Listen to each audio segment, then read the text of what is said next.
Okay, I started it up yet. I guess I did.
That's where I had to re-download everything the other day.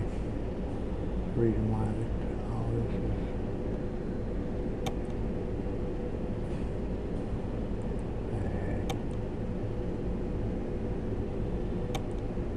hopefully all of this is not changed too.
Maybe, if we already got one there. But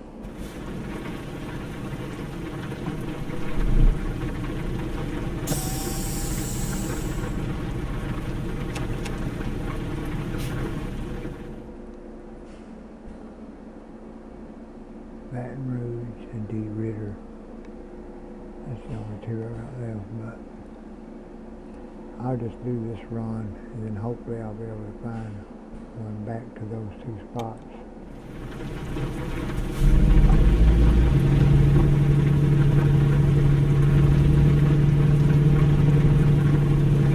Good morning, brother. How's it going?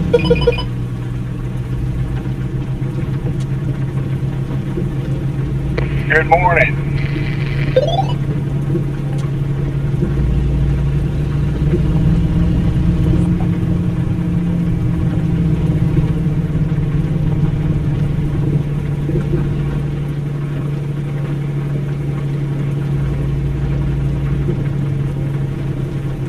That's the Christmas you got to get.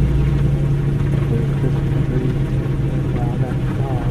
It's nice. Yeah, the item's way better than the other one. We got snowflakes, we got Santa Claus, we got a snowman, we got the Christmas tree and a sled, the Christmas tree lined up. Then I got the reindeer up on the back, right here for a deer.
80 or 80 zone somewhere down in there.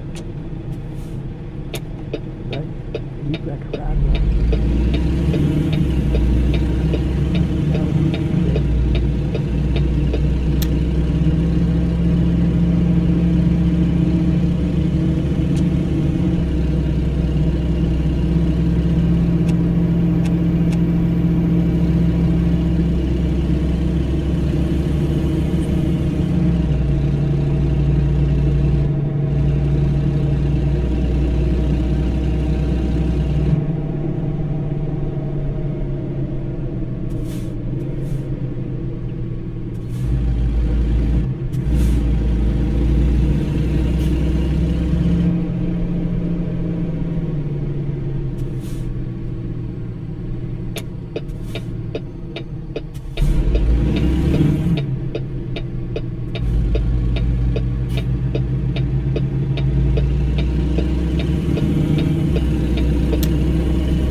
Red, white, blue.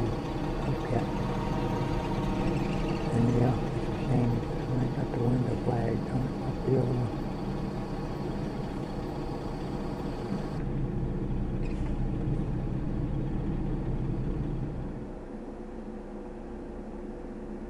Alright, since we're going to a town that we've done been to,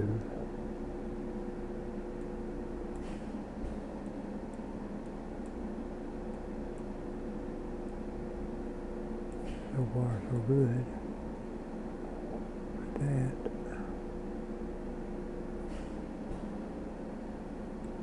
be stopping off here.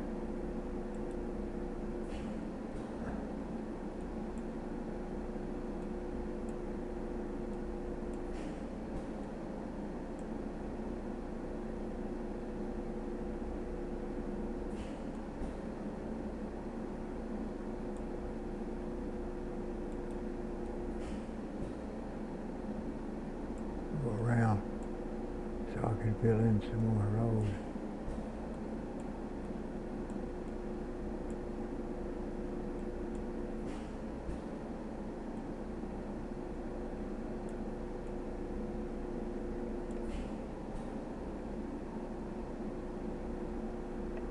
That's about as good as it's going to get.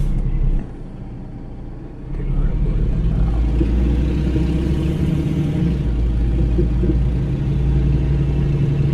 But this hall will go towards the community.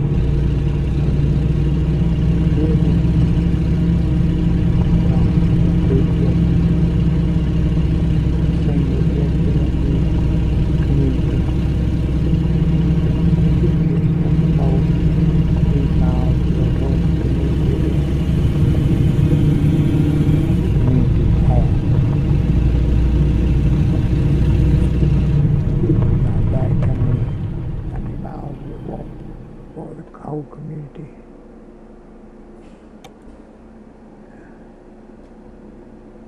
No, that's not what I wanted now.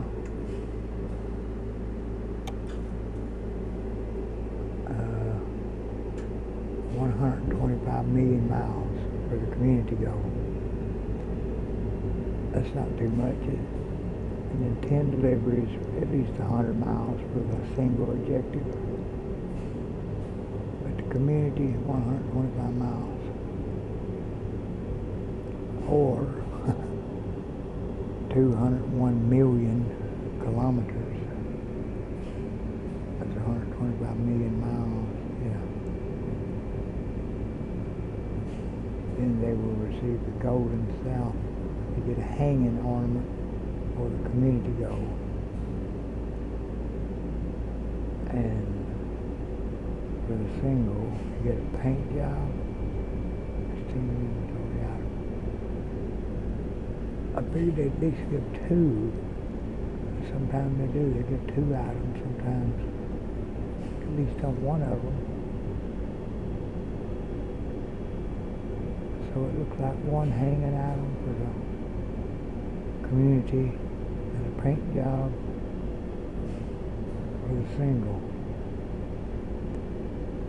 That's cheap. There should have been 2 on at least one of them.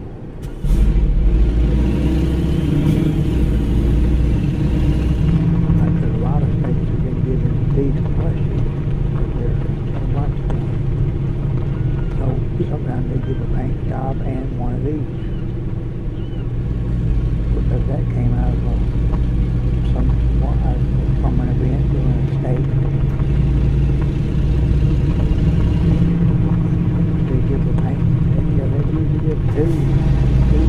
Maybe one item on one of them, and 2 items on another.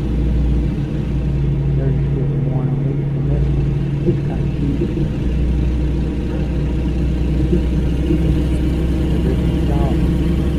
But I'm looking for Christmas event to start up next week.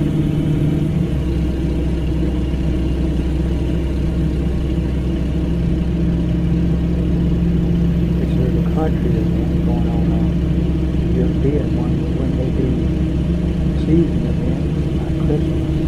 Well, you do the whole event on, like I say, on this one, it will count on both of them. So you can get all the items off the European one, even though you didn't do none on it. As long as you do it on one of them. Or you can do half of it on this one, half of it on that one. Don't make a difference. Just season events, you get all the items on both companies, on both companies. Under these states and countries on the other one. Yeah, you gotta do it individually. You gotta get the items. Yeah.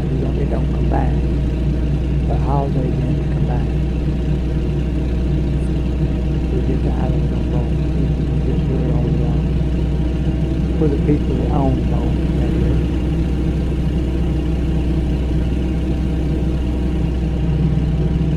But hell, when I picked them up, they was only $5. My son was 5 minutes old, 4 years old.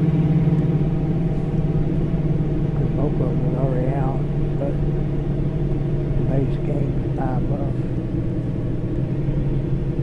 And I think there was only 3 or 4 DLC states at the time on this one, and now there's about 18 or 19. But I actually got a discount. I got the base and then plus 3 or 4 states. The base was 5, but then I get the bundle, I got a discount on the states too. The states are easy. They're always $12 a piece. $7.99, except for Texas, it was 18, in which the countries on the other one, they're usually 18 because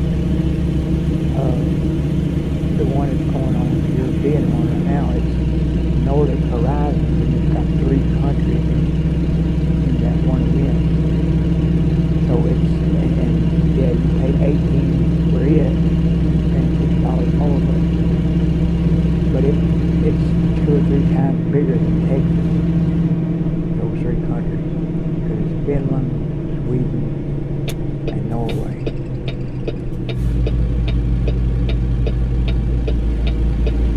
And you get a lot of land, a lot of earth. Single rental on it is supposed to be there's 13 towns and 2 of the countries, 15 in the other one of them. They do 6 hauls, each country do 6 runs, in each country, 6 locations. So it comes out to 18 runs. And I've done 3 on each country, only 3 more. I'm halfway done with it. But both of them are good. These events going on these two, that lasts all the way up to February. So like one more run on it, it's done. It's February 7th. The European one is February 1st. Because Nordic Horizons come out exactly 1 week before this one comes out. So the event ends 1 week earlier.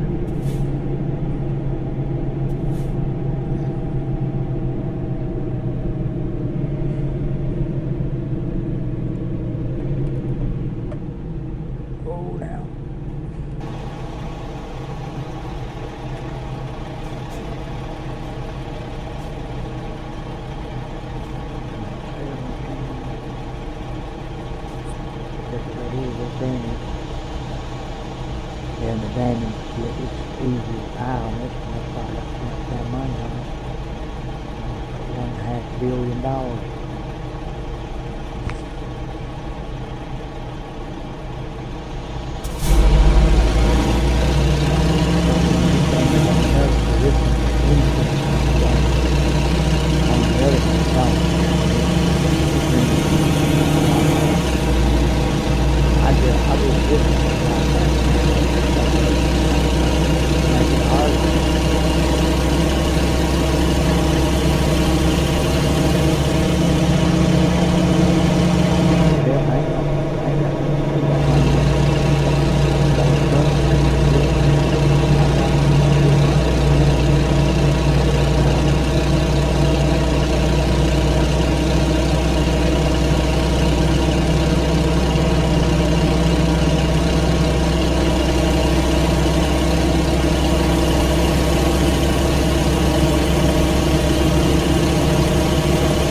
First time I ever did home like that.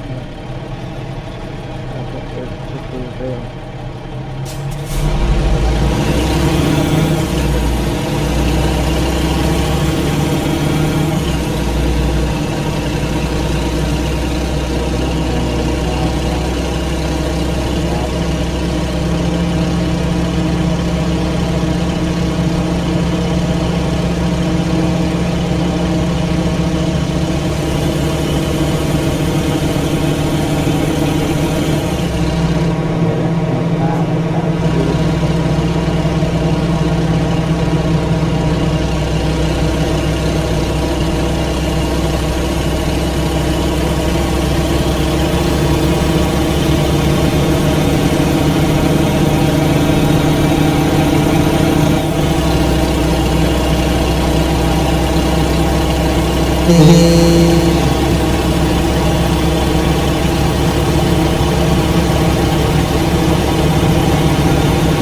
think it's that.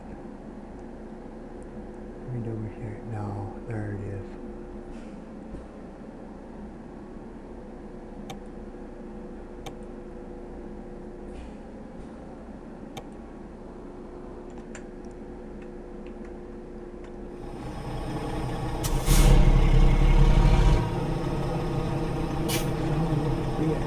Oh, wait a minute. Yeah, that's it. It's the one inside the truck.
What the fuck?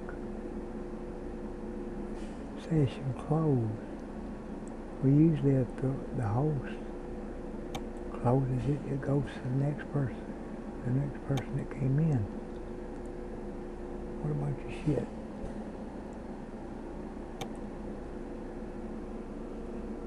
Which I don't have to do convoys, but sometimes it's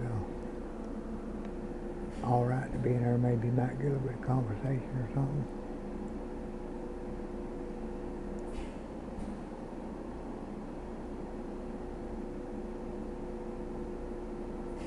It looks like all the Nicos, that's what it was.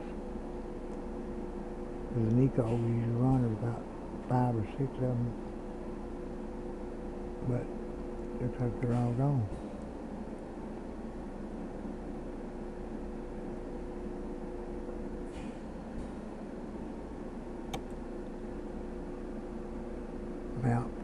California.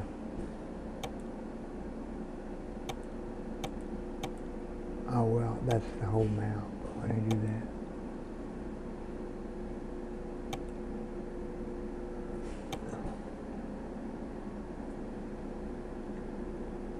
The job is on the board.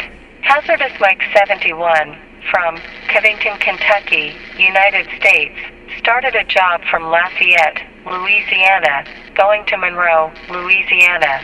Job distances 483 miles. That must be somebody else's that's running this server. That's the first time I ever heard that. Cause I ain't got no navigation on.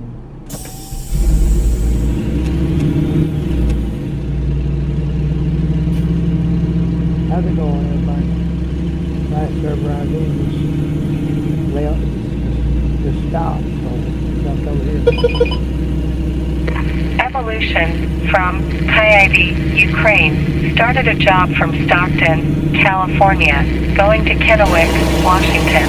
Job distance is 136 miles.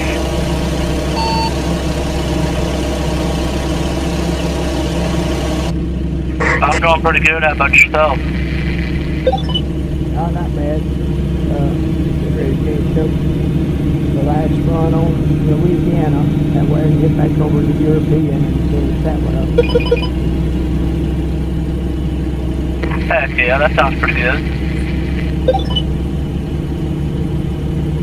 Yeah, I like running both of them. That Nordic Horizon, it's a monster. It's got 3 countries in it. It's humongous. I haven't tried that one yet. I got the European one, but I haven't tried it yet. Oh, the Nordic Horizon, it's worth it. It's big. It's humongous. I'll have to check it out after this.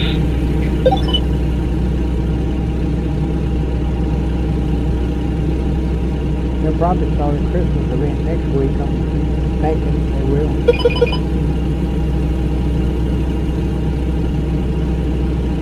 But those always combine. You only have to do it on one, and you get all the items on both of them when they do the season event.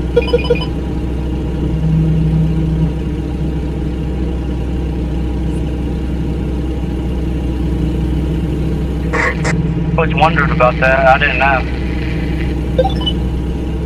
Yeah, on the season event, like the Halloween, if you done all the Halloween on this one, well, it still gives you all the items on the European also. It's only the states and countries and stuff, when they do that, the new maps, that's when you have to do them individually. But the season events, it counts on both, even if you do it just on one.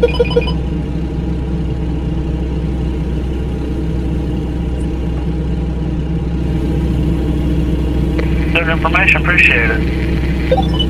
Yeah. Yeah, I started running about 4 years ago. They was both already out, but this one I got my computer. How that last Kingdom check when Matt got into office, I used it to get me this PC, and which I already had a wheel, because I sim race, but I call this computer my Biden box. That's funny. Yeah, because I was on Xbox, and I passed it over to my brother, so now I'm on the Biden box. The job is on the board. Dominic 91716 started a job from Bakersfield, California, going to Santa Maria, California. Job distance is 453 miles.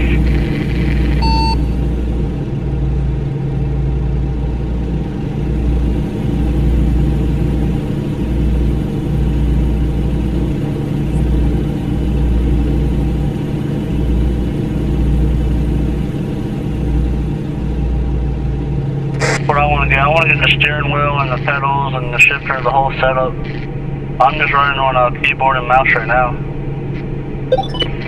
I can tell you, buddy, he's way fucking worth it. Oh yeah, indeed. indeed. It's really worth it. Hell, I'm just on a Thrustmaster, $180 Thrustmaster wheel that I got like 5-6 years ago, and it's got plenty enough force in it to sim race and stuff. But yeah, it's definitely worth it. But you can also play on controllers, and it's not too bad if you set it up right. Controller's not too bad on Amen to that, but I'll be absolutely honest. I played for an entire of 2 hours on Euro Truck Simulator, and I just ordered from Amazon. I was like, I need that in my life, and since then, bro. Miles. Yeah, and I'm into filling, yeah, like when I get the vents done, I'm into filling the whole entire map stuff. I've got, when Kansas came out, I had this one at 100%. I'm right about 90% full coverage on this one right now. On the European one, I'm about 50% full coverage. Yeah, I think I get the Euro Truck on about 80, but I've reached the point of the game, you know, when it's just like you can buy more garages, but you cannot hire anybody else. I was like, I don't feel like playing that anymore. Let's go to America.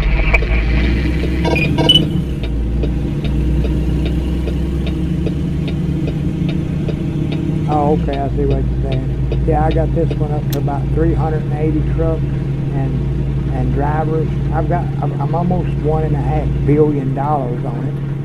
But I like the way the European one is on the damage, because this one has insurance, and it's really easy to make more money on this one. But I've got so much money, I can't do nothing with it. But on the European one, when you get damaged, you have to really fucking pay for it. It is expensive. I wish this one was that way, because I like it to be harder. Well, I've got a good news for you. If you're going to crash enough times in ADS, your insurance is going to go down, so you're going to have to pay more and more. So just crash a little bit. Yeah, right. But like I said, I've got $1.5 billion on this one, and it's really too easy to get money. It's way easier than the European one when it comes to damage and stuff. Oh, absolutely. That's why I just started to play online, because it's just such a different experience when you get players on the map. So much better.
I went the wrong fucking way again.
Mike. Yeah. So, with all those hours that you have and you get the proper setup as well, have you found the way how to enable this hardcore parking, you know, when you get double or triple? Because I went online, I went on forums and whatsoever, it was all about, you know, this config file that needed to be changed. That line didn't exist. I added the line, still doesn't allow me to park, you know, hardcore parking. I was wondering, maybe you got an idea? Yeah, there's three ways. It's skilled. You go into options, and when you go to parking, there's the easiest way, of course, is pushing a button, and then you can do. But the hardest one is called skilled parking. I did that, so on both of the games I did exactly that. I activated, you know, me choosing the skilled ones, and in both config files I added the line for difficult parking one, but it just doesn't work. It depends on your trailer too. Like if you have a double load buoy or triple load buoy, it won't let you do it. But if you have the regular trailers, like the 48 footers or the 53 footers, it'll make you back it in. The middle one is where you're just pulling between the lines. From Stockton, California, going to Ukiah, California. Job distances 412 miles. Yeah, that's what I'm talking about. I'm talking about the double or triple. I really want to enable that because I know it's hard, but like I don't understand why they disabled it, because like if you in a really tough spot, you can always kind of maneuver yourself back to the front of the factory or whatever and be like, oh no, sorry, can I just change the difficulty? But it's so annoying that it's grayed out, so there is an option, but it never lets me do it. Like I say, I messed with config files, it didn't absolutely nothing, and I'm desperate, so I was like, screw that, I'm just gonna ask you guys, maybe you know the way. Wish we could do the double and triple load buoys, but it wouldn't let me either, and I'm not going to do all the configurations and stuff in the documents. I can tell you it's pointless anyway, because the line that's supposed to be changed, I saw this post from 2018, 2016 or whatever, and it was like, oh, we just need to change. That config line doesn't exist nowadays anymore, and obviously the post is old, but I can trust me, it does nothing. I added the entire line into the code, nothing. I've done like the 8 players to 128 players, just to see what that looks like, but I didn't find a lobby with that many people in there yet. Yeah, those they do multiple lobbies on it, and I think the highest I've seen in one lobby is 32 people in one lobby when they do that. That's still right. People.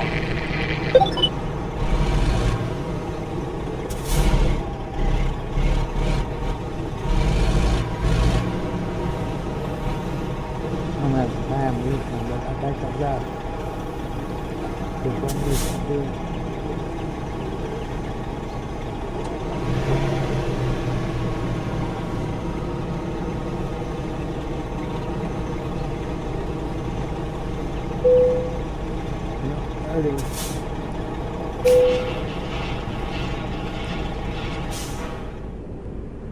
But yeah, that can be a lot of work doing skilled, especially when they put it in a spot like that.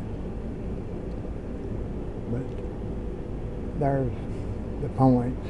You get, I think, but if you do the straight, just in between the lines, the middle one, it's not the easiest. It goes 30, 60, and 90. So you get 30 extra points for doing all the bullshit that I just did. Yeah. So really, when it comes to that, it's a lot quicker just to do right there. There'll just be 2 lines you pull in, and then you'll get 60 points. There's an achievement for parking at skilled I think you have to do 20 times. After that, yeah, going through that much trouble to park one, it's kind of, it is a lot.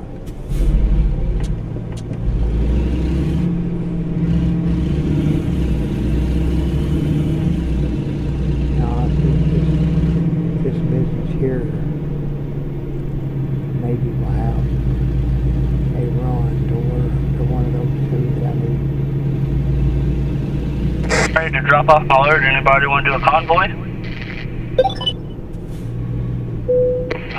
We'll do after this job. We all started on the, like if you get a look, we got 4 people on the same job, I think, right now. I have 3 more hours.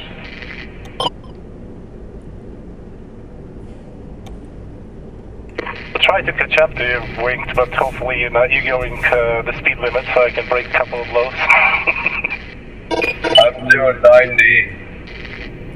Okay. I've been fined. You know we've got like 3 people on the same convoy as you.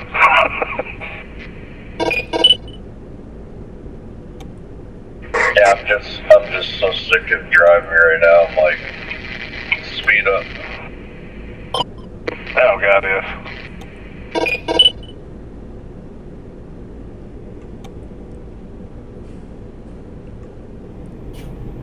I'm not gonna lie, when I play solo and somebody's stopping before my rig can enter, going up high and they actually block me, I will do my best to pit maneuver them into the side.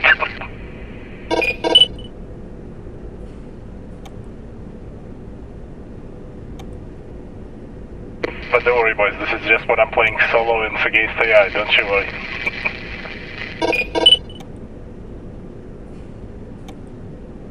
I'm not too familiar. I mean, I'm already at 10% damage because I was going too fast. Gotcha. See, this is another good thing if you're driving manual with like steering wheel and gear shift, because if I let go of the gas pedal and I don't push the clutch, the vehicle is immediately stopping, then I can use engine brake, then I can start applying brakes and shit like that, or worse comes worse, I can press fucking parking brake and just go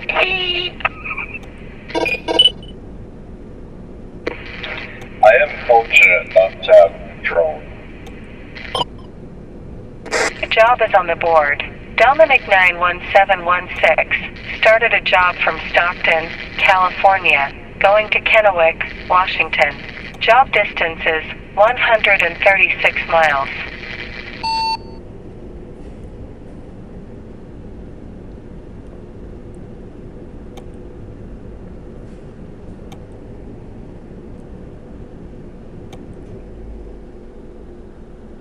Alright, so I'm doing 97. Wish me luck, boys. Look.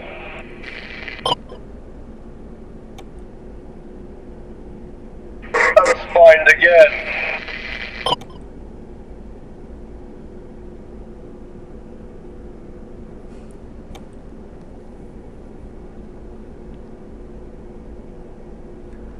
It's a good thing this job's worth 40 grand. Service Mike 71 from Covington, Kentucky, United States, started a job from Monroe, Louisiana, going to El Dorado, Arkansas. Job distance is 135 miles. That's the first time I've heard announcements like that on this, but when it's saying I'm from Covington, well, that's where I was born, but if you notice my tag, it says Hazard Mark 71. Hazard is where I live. I live in a town called Hazard, and then I got my name and my age right there all in my tag. I've been using that tag since Xbox 360, but I was born in Covington, but yeah, I live in Hazard. Damn, that is quite a nickname then. Yeah, back when I was on the 360, I was playing poker games a lot with the ones you could play with the real people. The one they took away, which was World Series of Poker. We was playing the hell out of that, and I thought that was a good tag name, being that I live in Hazard at the same time. It's just kind of, but yeah, it was a good poker name. Hell yeah.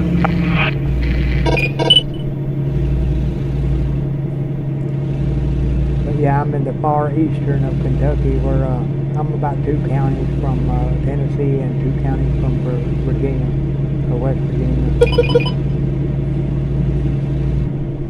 Although I did move away from here for 21 years. I spent 20 years in Daytona Beach, Florida, and then I spent 1 year up in New York on Long Island. I'll be honest, my only experience with America is very fitting for this game. You see, my uncle who migrated from Poland became a truck driver, and twice in my life, at the age of 8 and at the age of 13 during the summer vacation, I got invited with my mom through his visa to go and join him, but obviously he couldn't stop, so he was like, oh, it's going to be boring vacation for you guys.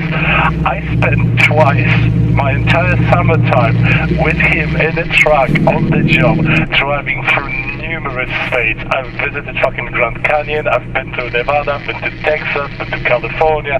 It was fucking gorgeous. It's a really beautiful country. Yeah, that's awesome, man. I've been all up down the East Coast, but I've not been out west. But that's cool that you got to do that.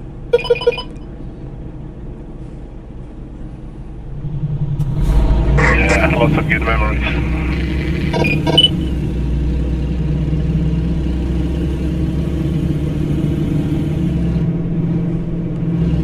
Yeah, and somehow, like I say, the old dogs always make their way back home. And sometimes I can't, after I lived in Daytona Beach, Florida for 20 years, I can't believe I'm back here in fucking Hazard, Kentucky. Excuse my language. Far from me, I'm in Harrisonburg, Virginia. Oh yeah, cool. Yeah, but you know, like I said, I lived in Florida for 20 years, and yeah, somehow made it back here. But yeah, but which I ain't complaining about Kentucky. It's because it's a beautiful state, but you know, you just got a lot of screwballs that live in these parts. A lot of people that'll rob you blind. You gotta watch everything. Keep a pistol under your pillow.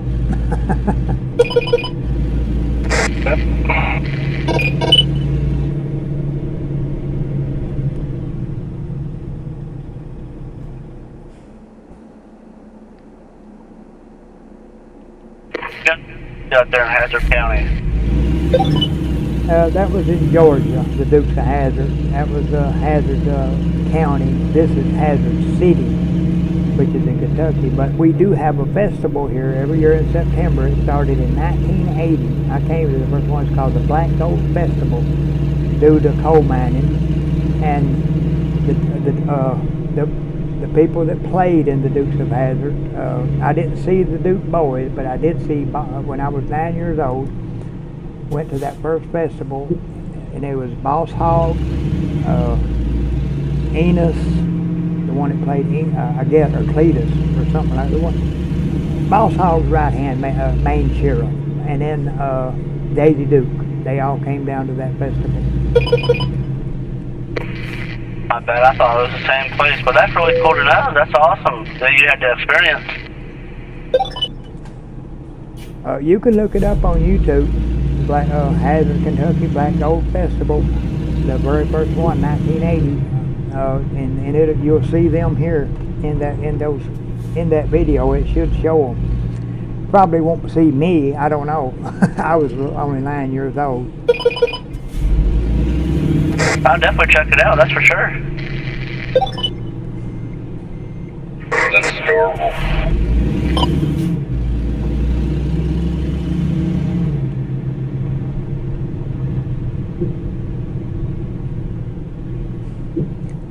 But yeah. Somebody flipped on the highway. But yeah, I guess because you know it was called the Dukes of Hazard, and then 1980 that was the first festival. I guess that was the reason why they was invited and came to that festival that year. This is crazy.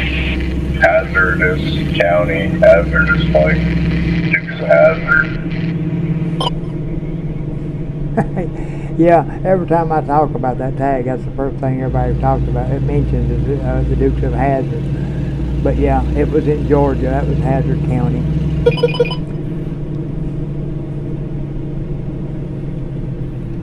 This is Perry County. Do you drive hazardous? Do I what? Do I drive trucks? Well, the game. Do you drive hazardously in the game?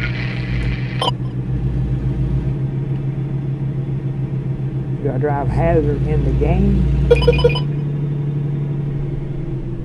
Yeah, do you drive crazy? Do you drive like a fast driver or over stop signs or?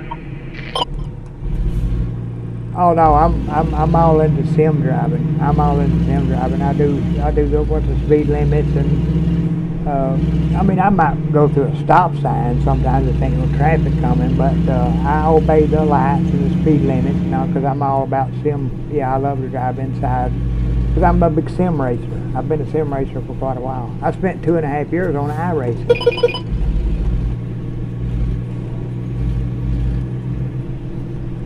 I'm almost there. I'm going to work for Walmart doing overnight stocking, and I talked to the guy about CDL driving.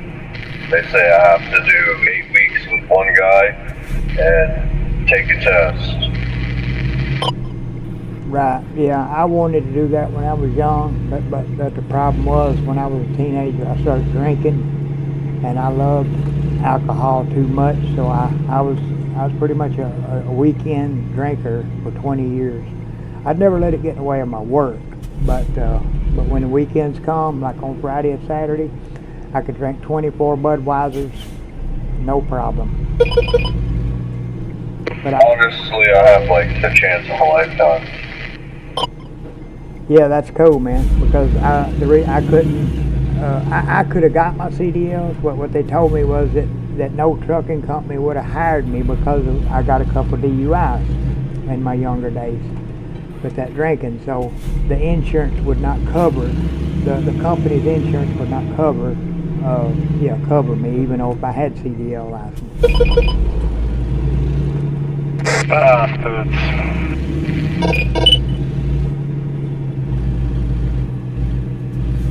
I mean, I feel you. That's why I'm playing a simulator, because this is the only moment when I'm drinking and driving. But yeah, I quit drinking when I was about 38, and then because I'm 54 now. But yeah, I was glad to get away from drinking. I mean, I don't care to drink a beer or one or two or something, but I got off being a drunk is what I'm talking about. yeah, you're saying that there's still hope for me. I'm 37 right now, but brother, my fucking weekend drinking, I can go, and that's not bragging, don't get me wrong, boys, but it's just like there's nothing else to do in my life, so I can go for like 50 cans of a weekend easily. Yep. That makes me sick. I'm tough.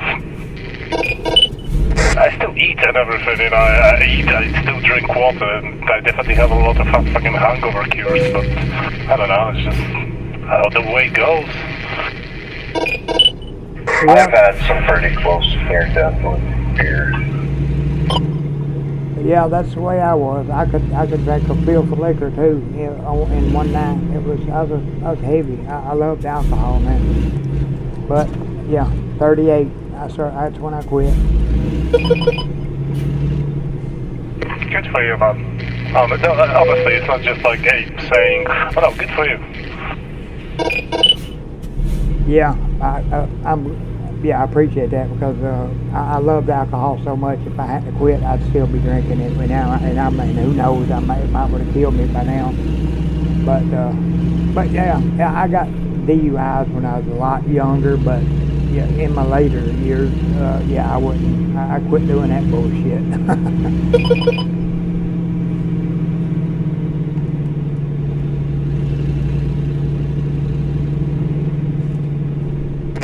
that you said you had a near-death experience. Was it with alcohol itself, or like the aftermath of consuming alcohol? If you don't mind me asking, if you don't want to talk to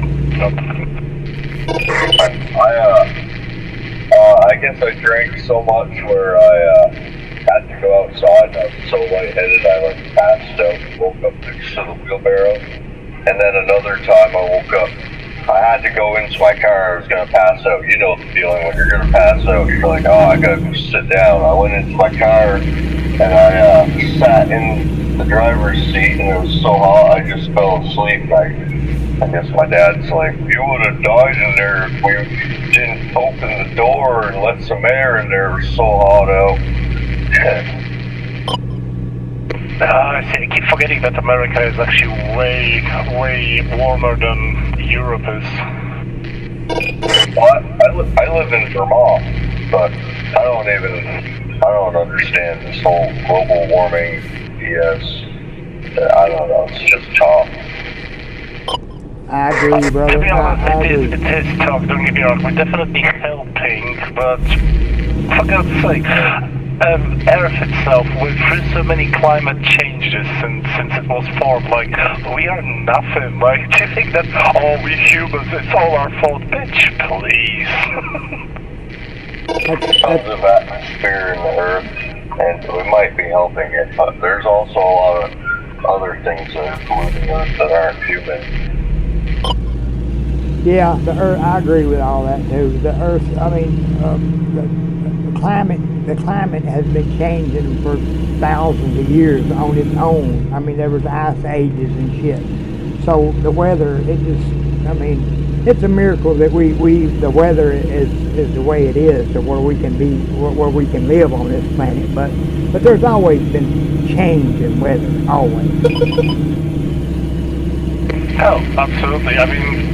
And I do not wish that on you guys, but if Yellowstone would erupt, a single volcano would turn the entire atmosphere on this Earth. So you're telling me that 8 billion people are going to equal to a massive eruption of a volcano? That ain't going to happen. About is how engines sucking in all the air really affects the oxygen and then spits it out. I'm just curious about that, you know. I don't know if there's a lot of air that gets sucked into an engine and then, you know, poop exploded, or if it's a little amount, but it's got to be a lot. If you think us humans aren't putting out that much, or nearly anything on Earth, I don't understand that. That's huge. I'll be absolutely honest, boys. The entire global warming, like, yeah, it would be nice, obviously, you know, when there was an actual serious problem back in, oh god, was it 70s or 80s, with the ozone layer being actually destroyed by the refrigerators and something that we had in deodorants and the hair stiffener. And, you know, everybody was like, okay, we're going to start using that. And then, okay, it worked because it was a different type of dealing with nature. But I'll be honest, when we're talking about global warming, and then you've got, this is the best joke, the guys that are going to the G2 meeting about environment all flew private jets. So that's fucking, I don't know, 82 people that are going to be conversing about fucking etiquette of nature, what that's about. Each flew a private jet.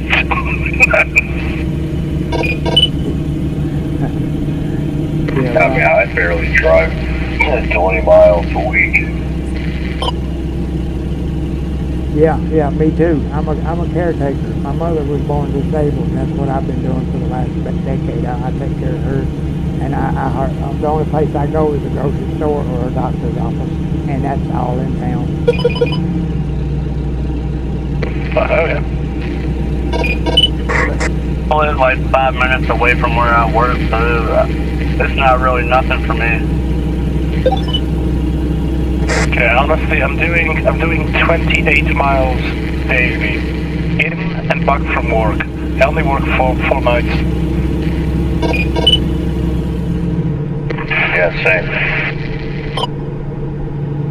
Yeah, there's not much in these old Appalachian Mountains, brother, I'll tell you. Yeah, there's not much to do. I'll be honest, even if 8 billion people just dropped into their cars and start driving, and bear in mind, not everybody from those 8 billion people has a car or can afford a car. It's just bullshit. It's just another regulation, another taxation that we have to deal with because, you know, screw the small man.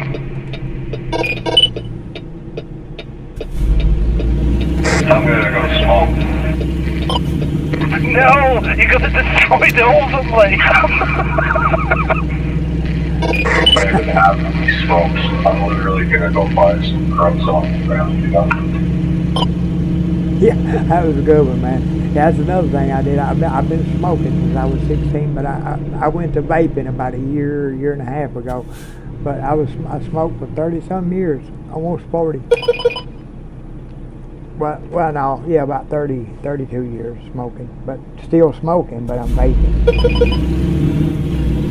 Same here, brother. I'll be honest. I am vaping on a daily basis, and I'm only smoking when I have a couple of pints of beer in me. Right. I can't stand that fruity stuff, so I just gotta have the regular tobacco flavor vape. I just have to say I hate shoveling snow, but my arms are getting massive from it.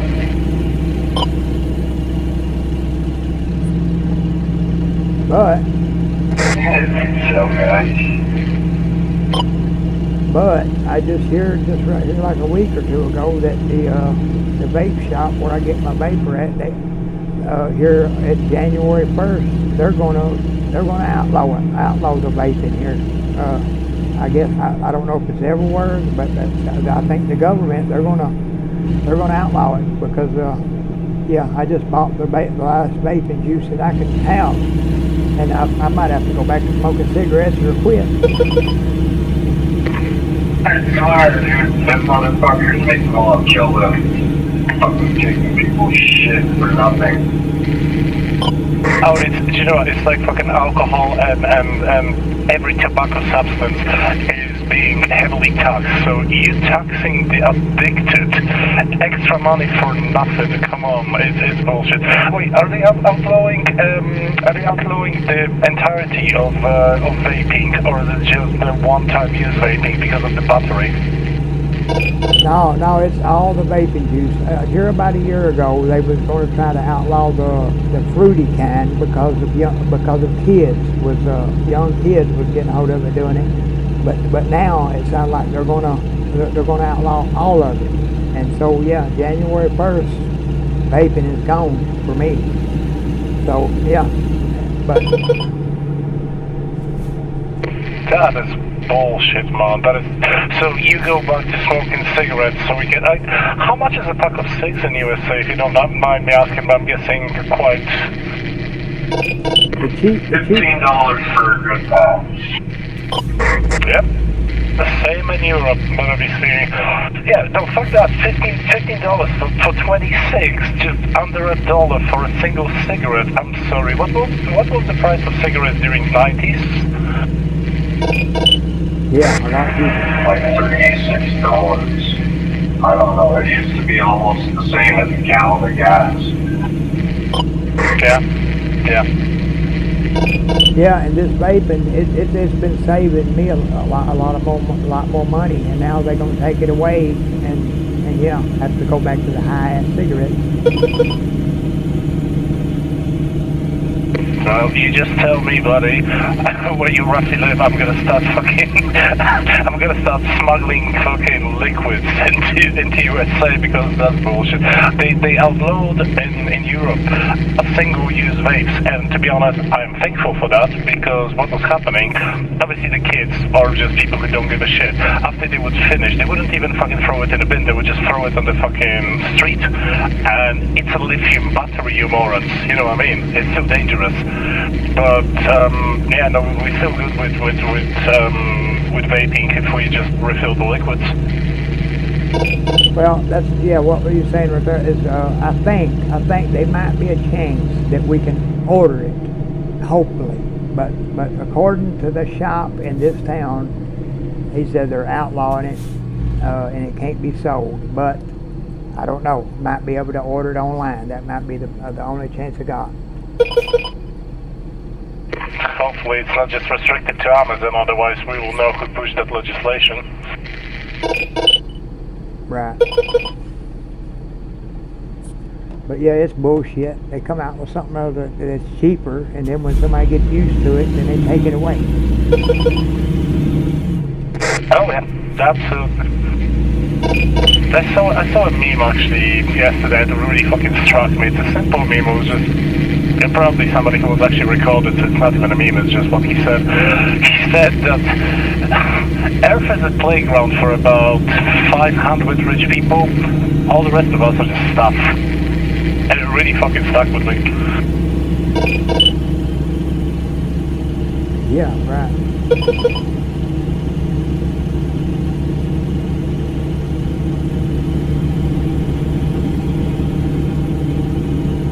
Yeah, they've been acting like that groceries went down. Groceries ain't fucking went down. They just based it on eggs.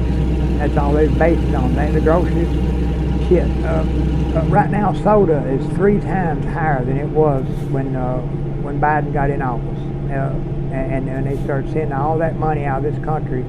But now everything's, all the food, most of it's doubled, if not tripled. And yeah. Yeah, I probably wouldn't mind it myself if the actual money would be going to the farmers, but it's not. It's not. It is going to the middleman, the fucking supermarket. And I swear to God, you Americans are just holding on a thread,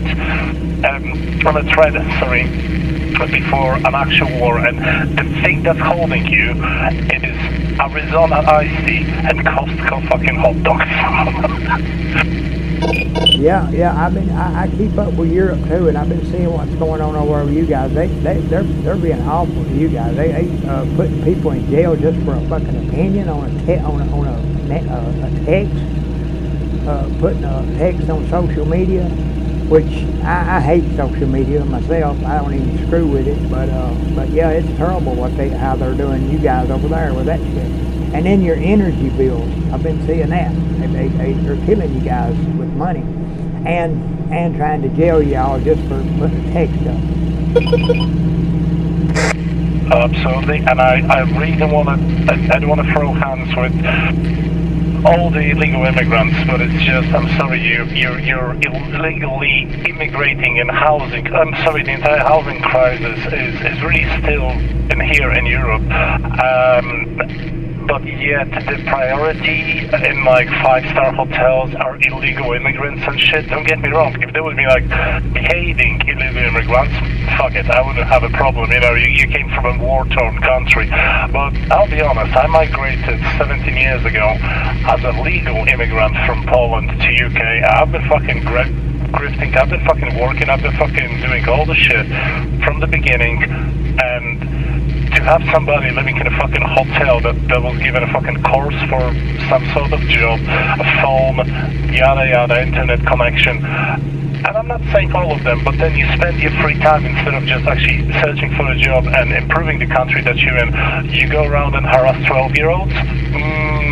Brother, you are lucky that this is not America, because I would be charged, I would be already in jail, I would kill people, honestly. I agree, because the same thing, yeah. I've seen that's bullshit in Europe and here. Hell, they moved 20 million illegal migrants in here, and I feel the same way. If they come in legal, that's fine. But giving them cards with money, and yeah, it's been the same thing here. And yeah, Trump's trying to get them out, but you know how long it's going to take to get 20 million illegals out? It's going to take a long freaking time to get those to get them all out. And a lot of them, yeah, evil killers and shit, man. And it looks like it's the Muslims are trying to take over the whole world. That's what it's a lot. Not all of them, but there's a bunch of them. That's what they're up to. They're wanting to convert every human being on earth to Muslims. That's it, to be a Muslim. That's what they're trying to do.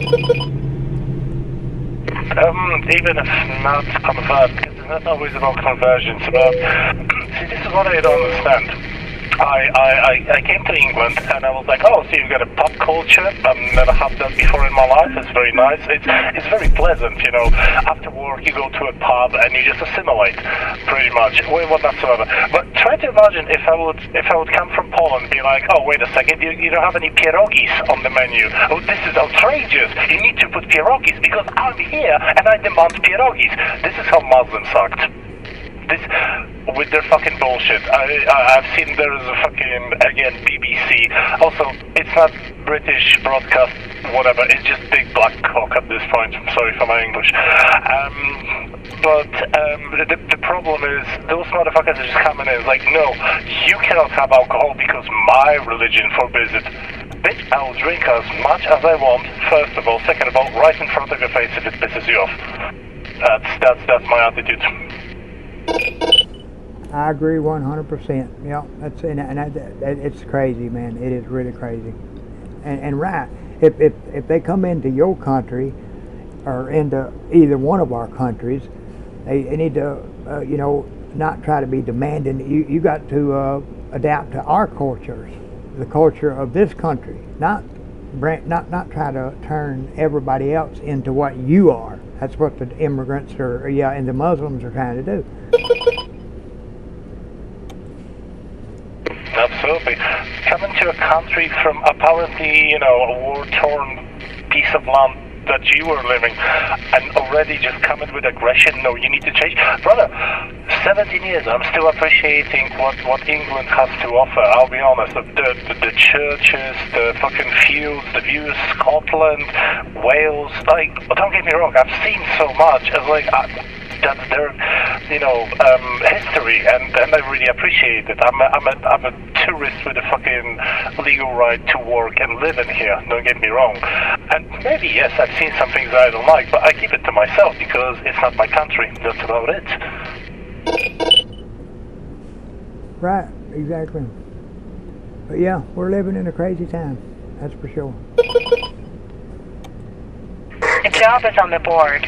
Big trucker Cowboy Christian 33 from Ornskoldsvik, Västernorrlands Lawn, Sweden, started a job from Los Angeles, California, going to Primm, Nevada. Job distance is 700 miles. And that's why we are here, boys, to vent and relax with a very, very nice driving game where all those troubles cannot touch us.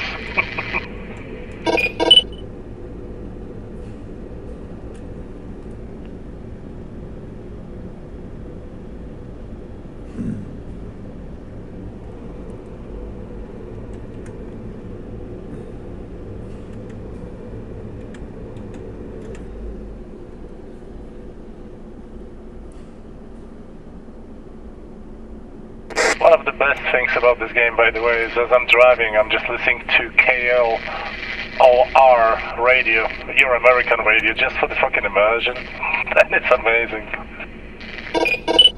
Yeah, I do. I like doing that too, listen to radios, but I'm actually streaming on YouTube right now, and my YouTube channel is the same as my tag.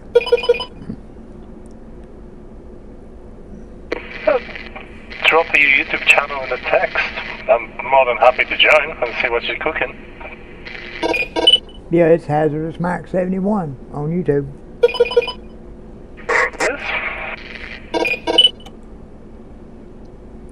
I'll finish this delivery and I'll check you out, bro.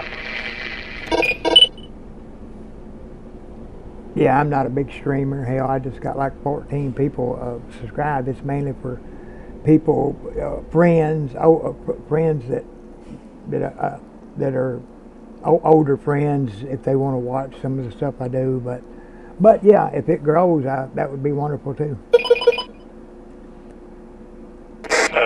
Usually that means that the content is very nice. You only post, you know, whatever you want, not what people like, and people will gather. Don't you worry. Right. Well, where I'm a caretaker and the way things are set up in here, it's kind of hard for me to talk sometimes, and I don't have a camera on me, of course, either. But But yeah, and maybe if I can get it set up different one day, I can make, yeah, because sometimes I'll be streaming and I think I'm not talking at all. But the main games that I do is the 2 trucking games, and then I'll do sim racing, some good hardcore sim racing games. And as far as shooters go, I do love to play Hunt Showdown. I've been playing it ever since it come out. I ain't really I'm not no good at it, but I still love to play it. Respect. I got this game in my library for like 4 years now. I still haven't played it. Which one? Hunt Showdown? Hunt Showdown's awesome, man. I love Hunt Showdown. Yeah, Hunt Showdown. I haven't played it yet. Yeah, it's PvPvE because you got, but yeah, you're in there. You got AI monsters and stuff in it, and it's cool. They're running an event right now on it. They just started up another event. It's lasts 59 days, I think. Well, as of today, there's 57 days left of it, but yeah, it's really good, man.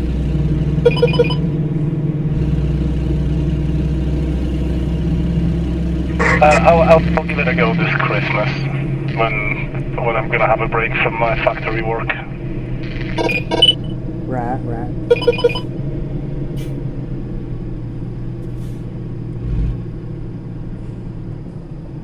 Now wait, I take that back. There's another game that just came out, and it's a ship sim. Yeah, it's called Seafarer, the ship sim. I think I've only streamed it one time, but it is good. It's got a humongous map, and they're gonna bring a lot more to it, but it is actually awesome. It's called Shipfarer, and it's not like a real map. It's like made up. The land is, but it's based. They're basing it in Europe, but it's cool. Nice. The only one from Europe that I always know and love is Stoker series.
The job is on the board. Vapor Rub and 7-Up from United States started a job from San Jose, California, going to San Francisco, California. Job distances 477 miles.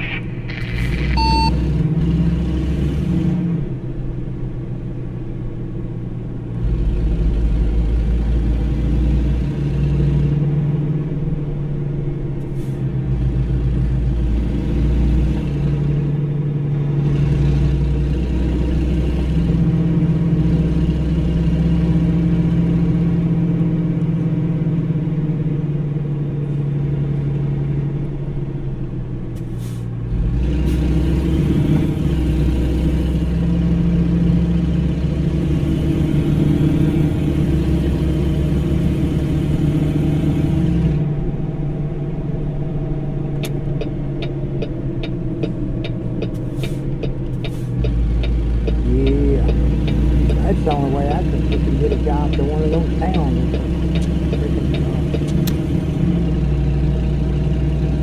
Well, because I couldn't find one in the external. And I usually always use the external job. But I had to do it this way. It's going to be a long trip. The job is on the board. Surveydo Sao Paulo BR started a job from San Jose, California, going to San Francisco, California. Job distances 477 miles.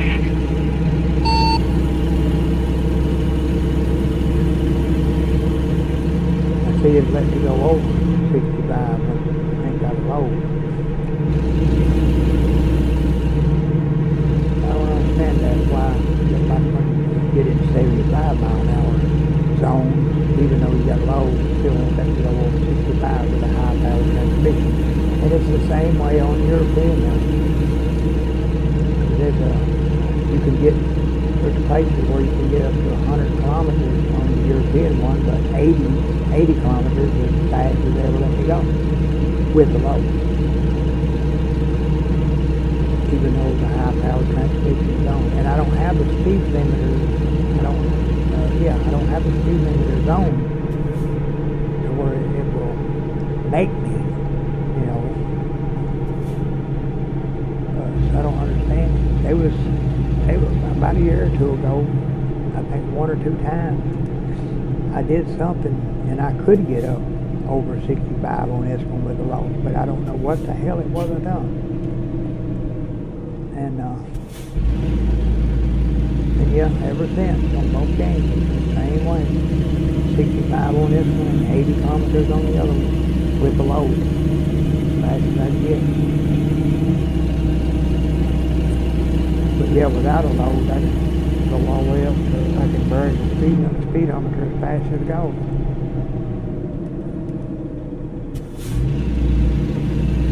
If I want to, you know.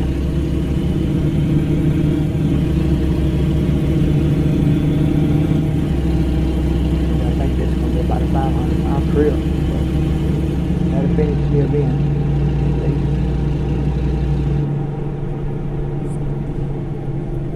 Yeah, I'm way up above Little Rock. More rain.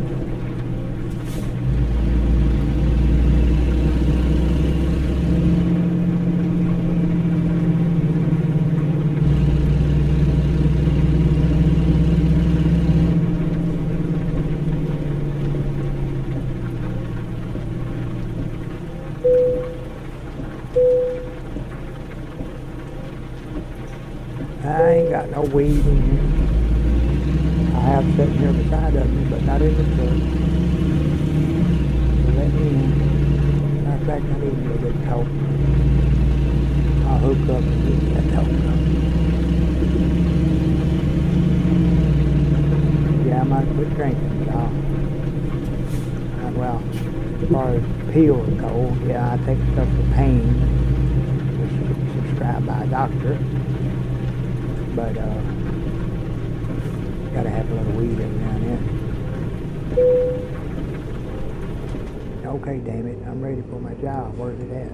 I gotta pick it again.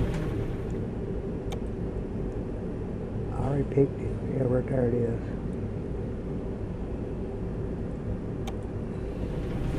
Okay. There we go. The job is on the board.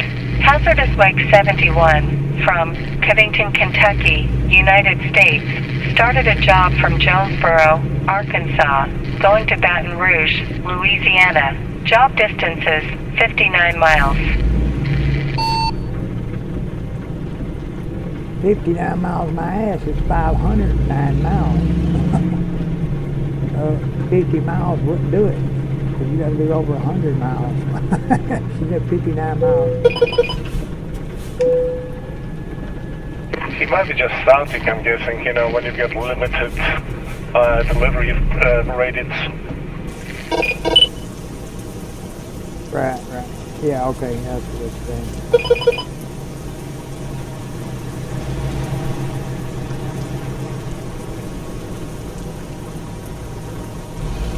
Yeah, so it's about 509 miles.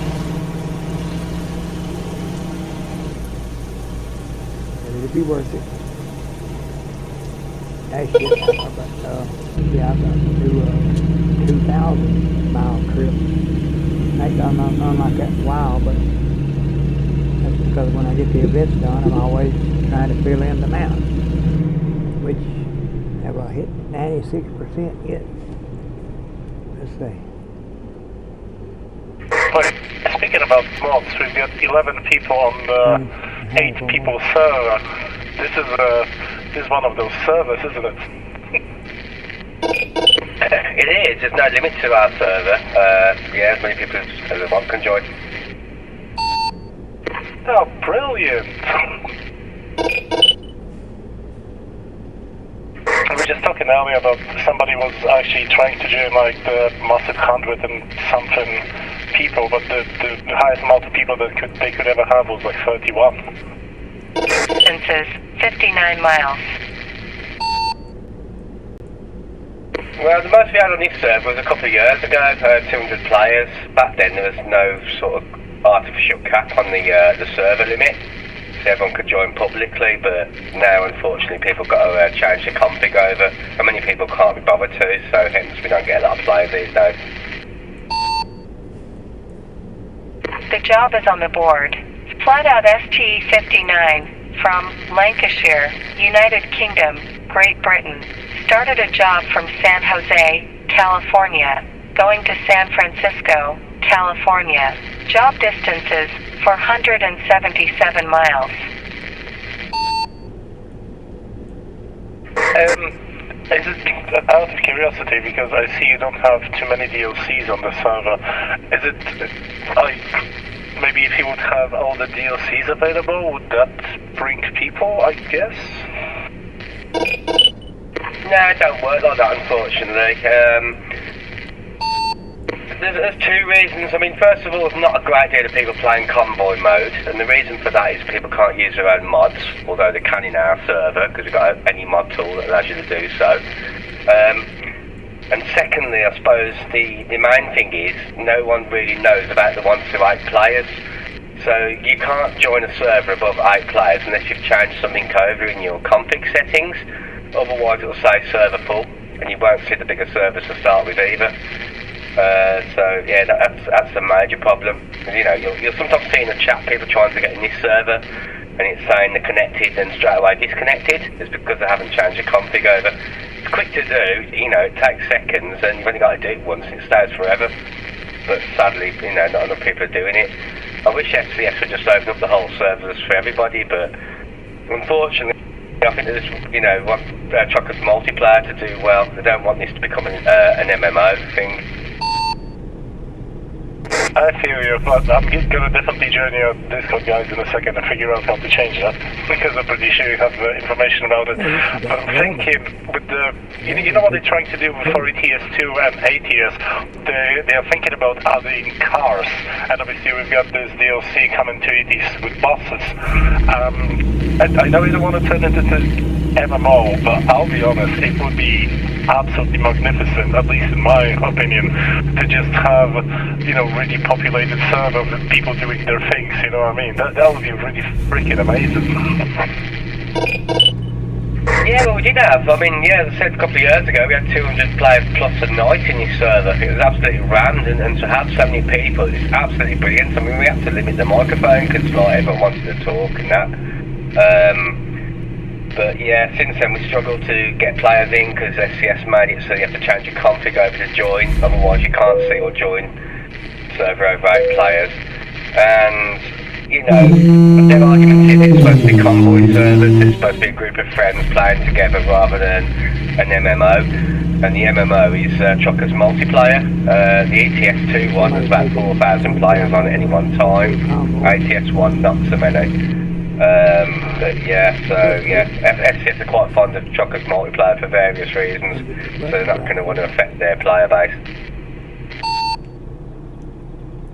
Gotcha. Well, still thanks for hanging out and being consistent, because, like I say, this game isn't really about money or whatnot, so it's just like, you know, these little conversations and joining in the, you know, convoy of somebody else and just driving through. Thank you guys. Thank you for being here. That's alright, we've been going since like, last, I think 5 years now we're going on for, to be honest. We've been going quite a long time, so, players come and go and whatever. It's attracting the new players, it's really hard because of the player limit. It's like a revolving door, this game, some people will leave it for 6 months and they come back, but they don't change your config, they just can't join the servers. So you'll notice that there's loads of 8-player servers dotted about. I think it's called Dr. Nico servers. They're always full because people can't join anything else. People can join the 8-player servers, but they can't still join the 1-to-8 ones. On a side note, if you want to see how to change your config, if you look at our website, bdt.1, and you're actually on there, if you look, got a load of stats on there and whatever.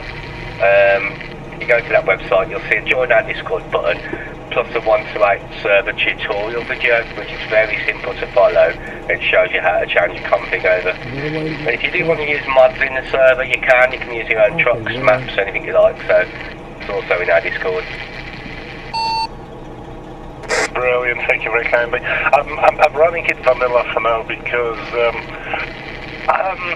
in ETS, I had more mods loaded, but it was so American trucks have a smaller window, I'll be honest, so anything that's cluttering my view is actually not good, so I'm not using too many mods to change that.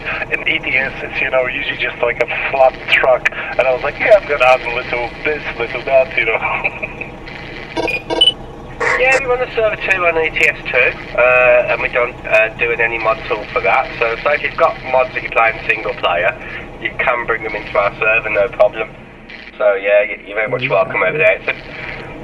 It's a bit of a struggle, the ETS2 server, because obviously being in Europe, everyone's speaking different languages and all sorts. Particularly like you got a load of Turkish players on the rest of it, and because of that there's not really much communication on there. While the American truck server, it seems to attract a lot of the American guys, which is brilliant, so everyone can speak English, but sadly not many UK players on the ITS, because they prefer the ETS too, but if you want to play Convoy, definitely ITS is better. Hey Mick, don't forget us Aussies out here. Yeah, we're waiting on you, but yeah, what you just said, I love playing European one. I've been on that the one they just come out with, Nordic Horizons. I got half of that event done, but that is a huge area. But I got all the DLC on it. I love playing it. Oh, that's amazing. Well, the problem that the game makers have, SCS, with the whole thing, is that they get better and better. Well, it's not so much of a problem, but they get better and better at making maps as they go along, and they become far more detailed and way better made. And then in contrast to the original stuff they made, it looks absolutely crap. So like, the UK, for example, in ETS2, it looks abysmal. It looks like something from like, it does look like a 10-year-old game.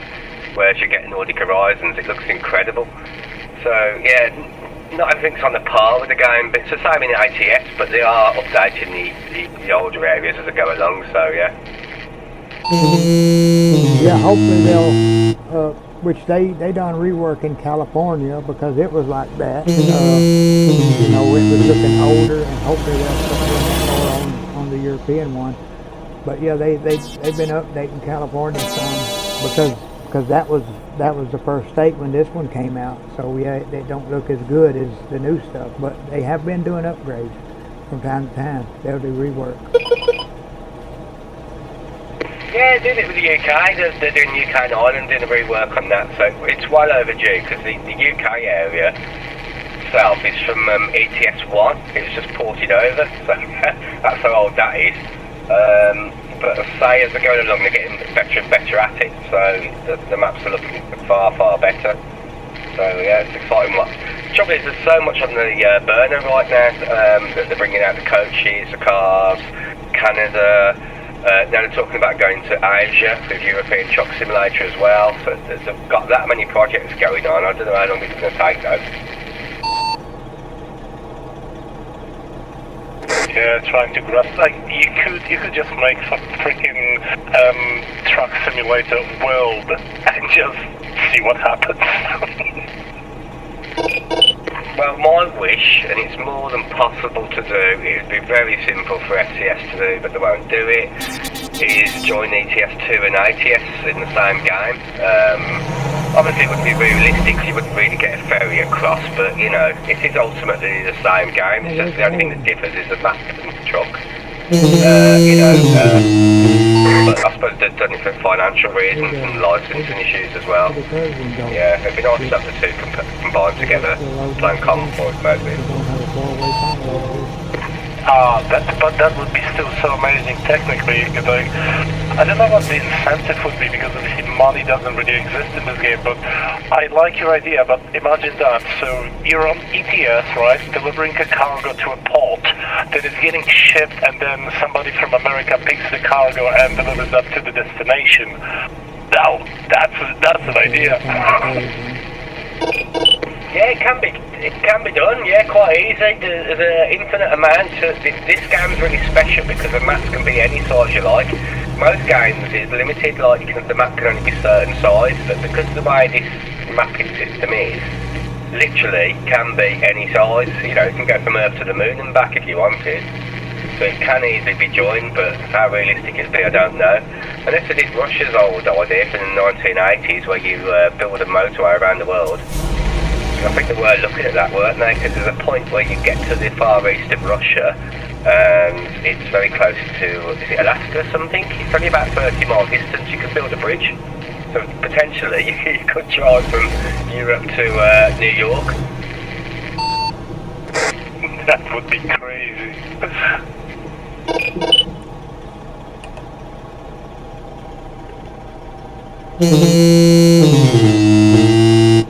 Yeah, I was going and I was trying to get on the Steam thing to look it up and friend y'all, but I always get confused on that damn thing. I can see my friends on it, but I can't see you guys. How to friend you guys. You press Shift and Tab, that's the easiest way of doing it. If you've got Steam in-game activated, then you just click on View Players, and it'll show you who you're playing with. Or you just go to Steam itself, you know, the Steam main screen, and go to View Players, and it'll show you also on there who you're playing with. Just go Add Friends, that's it. Right, okay. I'll check it out after it's loaded. We got there's three people joining me here for a good convoy. 500 some miles. But now guys, I got a couple detours that I mapped out on the map. That it was going to be a 509 mile trip, but it's now a 586 mile trip because I fill in the map. I'm always about trying to fill in the whole map. I'm like 96% on this one right now, so that's the reason for the little detours that I got set on this run. Sounds all good for me.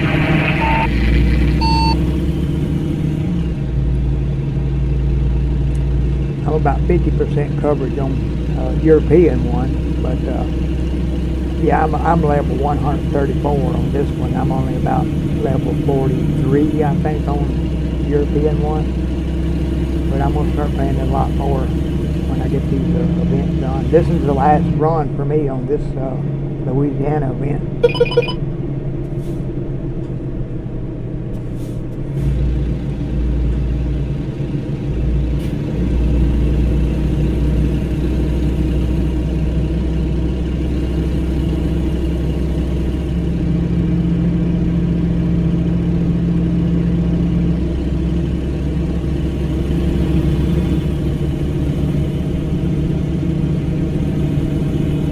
Needing fuel back there.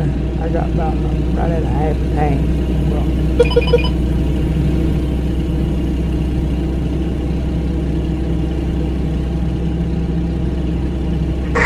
The announcer just coming back to what you said 2 minutes back. Let ATS and ETS guys collaborate with Kerbal Space Program and let's actually send shit to the moon.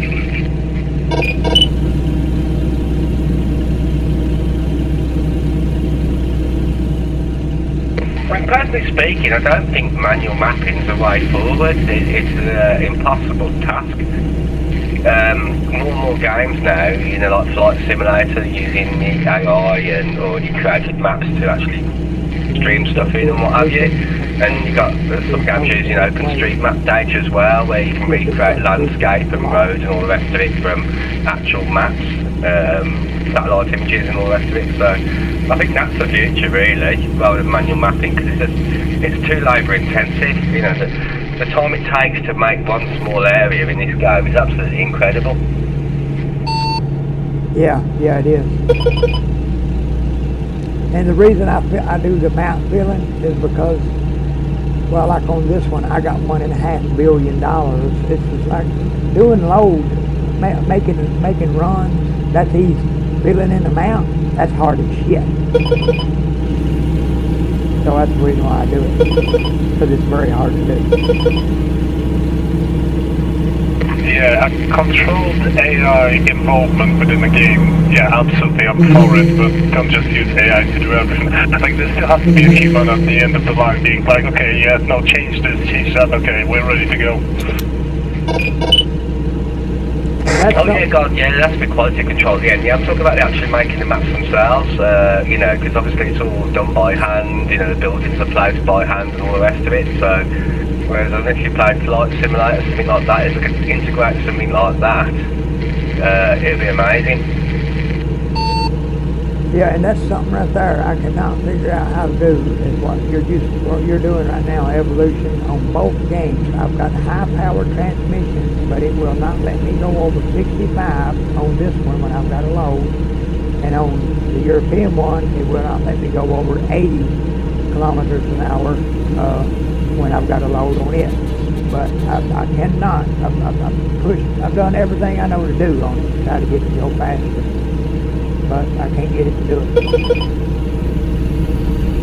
But you're not talking about the limitations when you're doing the world of trucks.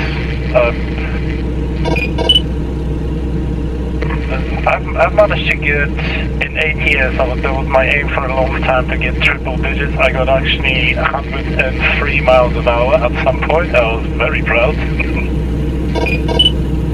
Yeah, I mean, I can do that without a load if I ain't got a load on it, but when I got a load, it won't let me go past 65 miles an hour on this one. And same way on the other one, it lets you 80 kilometers an hour as fast as I can go with the load. But if I ain't got a load, yeah, I can go 100 miles an hour. Might you doing the World of Trucks missions? If you do them, you are locked by the game. Just do the freight market. Don't do the oh, help me. What's the name of them? Give me a sec. External? You talking about the external ones? External ones. Don't do external ones. They're limited with speed. Well, guess what? This run that I'm doing, okay, I do, most times I do external ones, but this one here is not external, and I still can't get over 65 miles an hour right now. And I've got the high-powered transmission on. So what is it that I'm doing wrong? Your settings. There is a thing in your settings somewhere, I think, that applies the limiter of speed. Go for the settings. I'm gonna go and let me get to the gas station so I can refuel and I can sleep for a second. I'll find you that option. Yeah, the speed limiters. If you turn the speed limiters on, I know about those, and I don't turn those on. But maybe it's something else, obviously. But no, I don't turn the speed limiters on. And yet you're still limited to where the side? That doesn't sound good.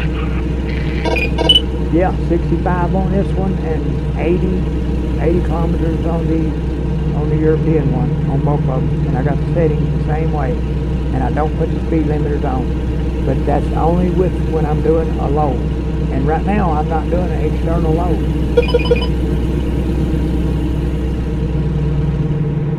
Alright, that is bizarre. Let me search that for you, because I am curious and worried at the same time.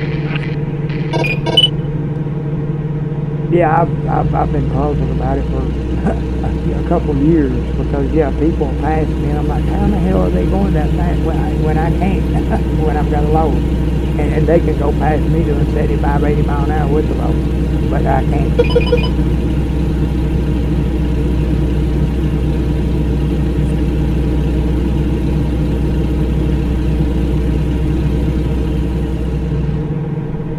Because there was 4 of us in this convoy, and 2 of them is already 20 miles ahead of me, and I got Chris behind me.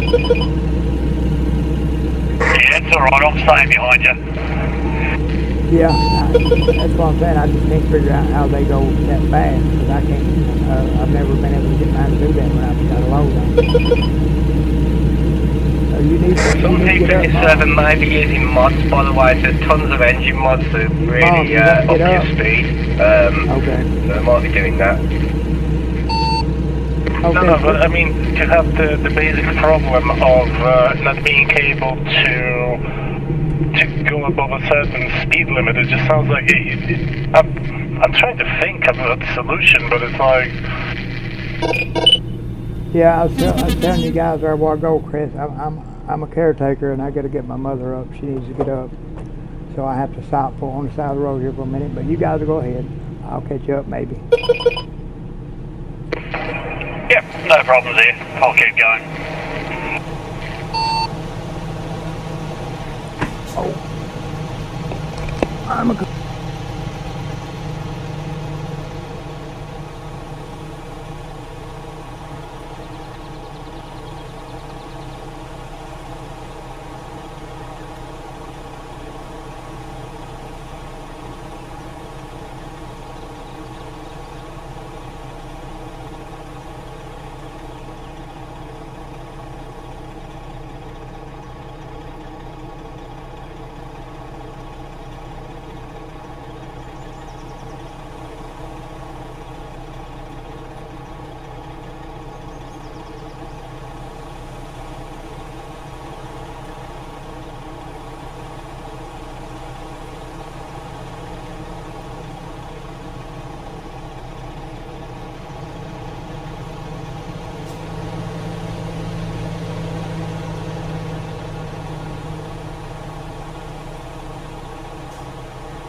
Okay.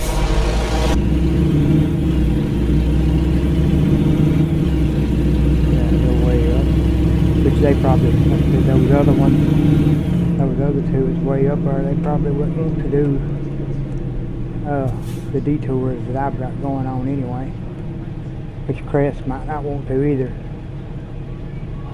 But it's about what, 70. It added about 70. It went from 509 to 580 something, so about 70 miles extra.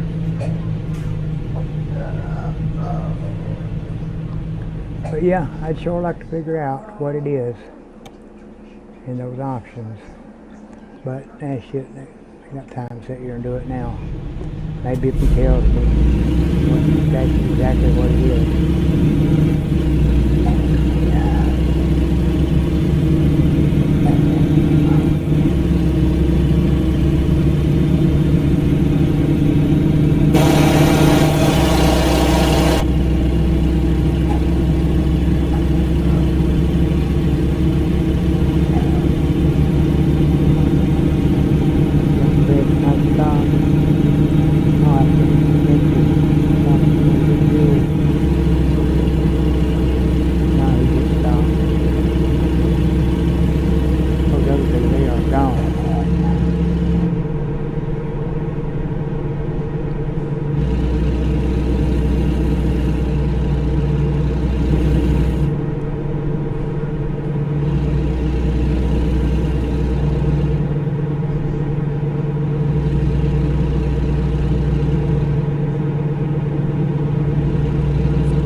digging in. The limitation for 65 miles an hour is going to have to be due to mods, because if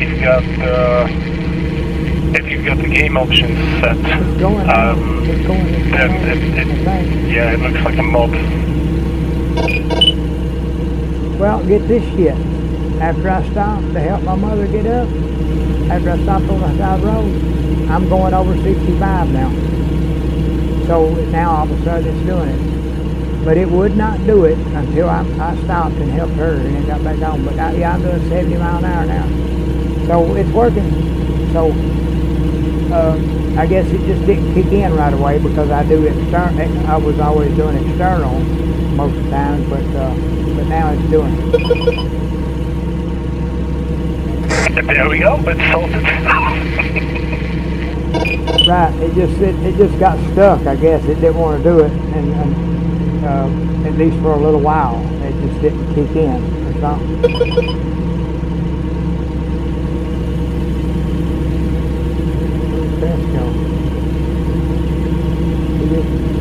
I bet he might have canceled the load. Yeah, he's gone. He canceled the load. Obviously. He might have to go do something. Is it like properly unlocked now and you can go whatever you want speed? Oh, come on, baby. Yeah.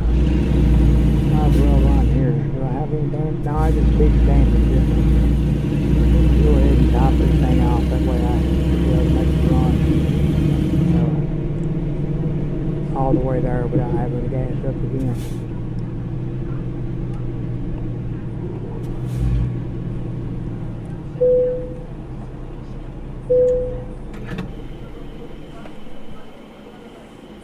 So that's it, the external ones, and I always do the external ones because, and I guess the reason why I've been doing them is because that's the world of trucks, which I don't know, it has The job is on the board. Otto started a job from Rolla, Missouri, going to Fort Smith, Arkansas. Job distance is 146 miles. For a website, it will show all the stats for how many external ones that you did, and so that's the reason why I was always doing external. What was I stopping for? Shit, I don't even know. You know what I was stopping for.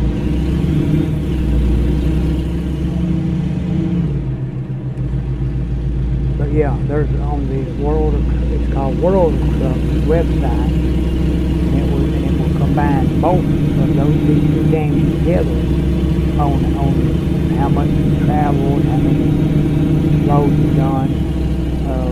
If you look at the stats on this one, when you're inside of it, it'll show you how many runs you've done just on this one, in the same way on the other one. But when you go to the website, it combines them all in, but only if you're doing the World of Trucks external run. Announcer. Hello? So, you know a little bit more about this game than a regular schmuck like me. Is there a way nowadays to unlock the most difficult double and triple cargo trailers being parked as the game intended, or is no way whatsoever? Not the difficult what, so the trailers? No, I mean, like, I'm not talking about a single bed. I'm talking about like 2 beds or 3 beds. The option is locked out, and the only support that I found is like, oh, you need to go into config and change that line. That line doesn't exist in 2025 or in the config file, and I was wondering maybe you guys have a way around it or something. Well, believe it or not, I'm more interested in the programming side. I do the website, I do the Discord, and the mechanics of the programming bits and pieces for it. But the only thing that I can think of is either a mod will do it, or there's a program called TS Edit. You might have to edit your profile, your save game or something, and then you can maybe have to increase the level or do something, I don't know. So I'm not too sure, to be honest, is that the answer to that. But if a mod can do it, then yeah, you can bring the mod in that does it. Yeah, I don't think there's a single mod that exists to solve that issue. And yeah, about the config file, is they're referring to the line that doesn't exist in config nowadays. And it's just so annoying. You deliver something with like free beta and whatsoever, and you're like, yeah, I want to try the hard one. It's grayed out. Like, the developers knew that there's an option. Why would you, like, people do that in real life? Why it was disabled because apparently it was too hard. No, I get it, it's hard, but it's, you know, it's my decision as a player.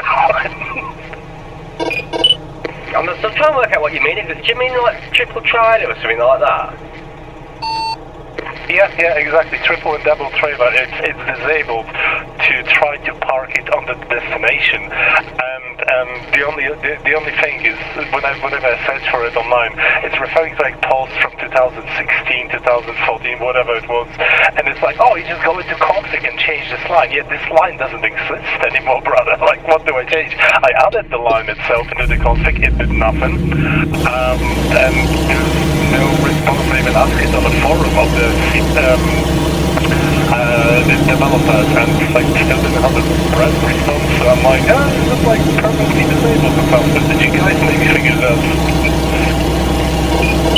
You talking about reverse parking?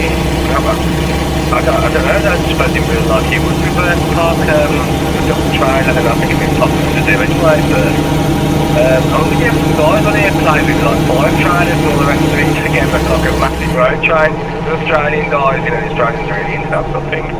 I don't know what they were doing. Maybe they could help you out with it.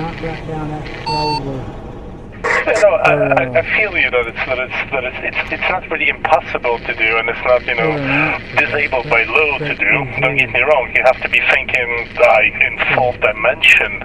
But you know, I go with the attitude of like Chinese is a very hard language to learn, yes, but nobody tells that to young Chinese kids, and they learn it anyway. So. This way.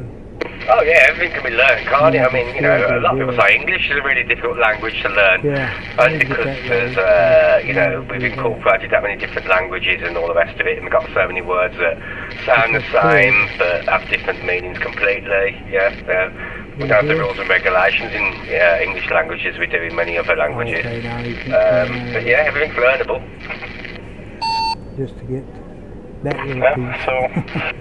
Do I really need to start learning how to code and to create a mode for a hardcore players? Is that the only way? I have to do it myself. So what is it you want to do? You want to go with free trailers, which you can get anyway. I'm thinking to the free trailers, but you want to reverse onto the bay? I don't necessarily want to reverse, but no, I want to be able to select the hardest option of parking when I'm finishing with double or triple trailer. Well, the hardest option is reverse to the bay, isn't it? But I mean, you wouldn't do that in real life, would you? Because obviously the dock would only have access to the last trailer that you're running. That wouldn't really make any sense. So that's the hardest option, the reverse park, and the medium option is the just park it somewhere really, I suppose, forward, in forward direction.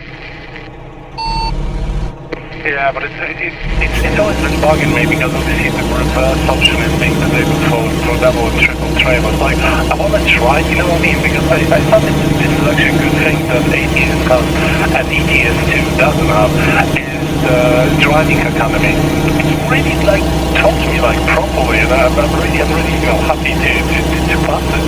But I was like wondering, like, it's a grayed out option. You know when you have a grayed out option in like any other game, like Diablo, what that's it's like, oh, your level is not good enough, so you grind to this level when it's being available. If I see something on the game and it's just like, oh no, you cannot do it, bitch, don't tell me what I can and cannot do. If I want to try it and break my neck on that and curse and swear, that's my choice, you know what I mean? Don't gray it out.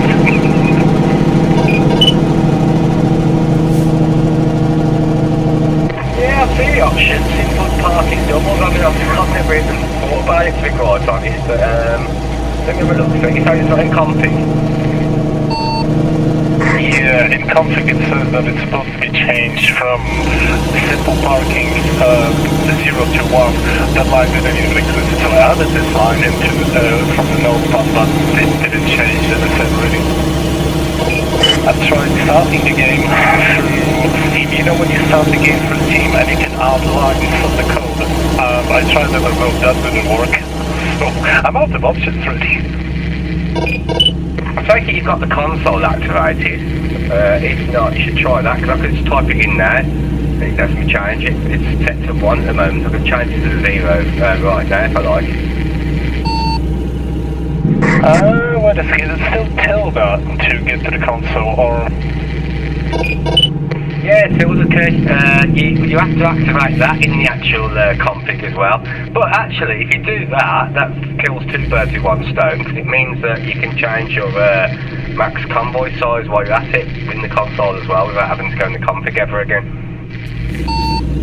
Bro, this code comes happily to a conclusion. Yes, sir. Like, I didn't thought about it, yeah. I'm just gonna activate the bloody tilde.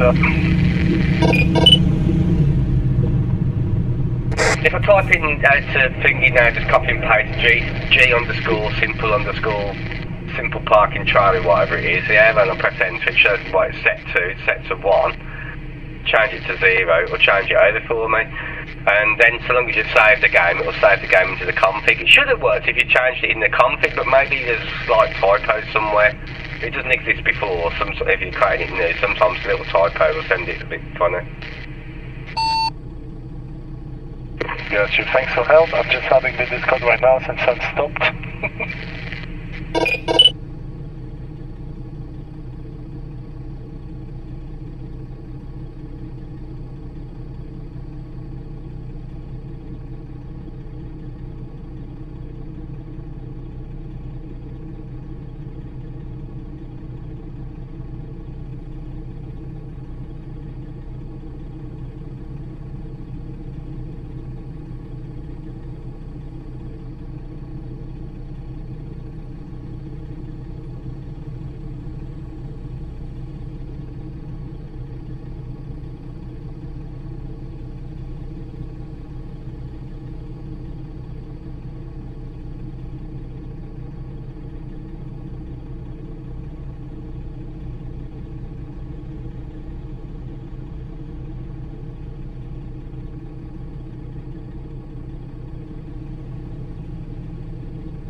The job is on the board.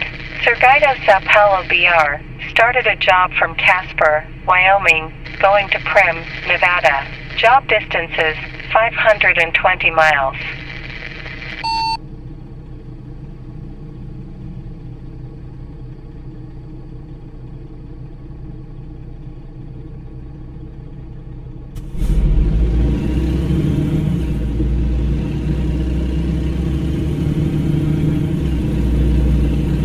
Put a little bit of something in the oven there.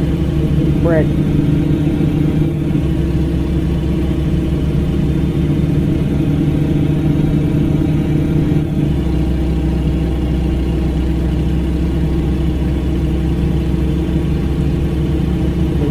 Those guys, they done dropped, yeah, they've already dropped off. I still got what? 315 miles.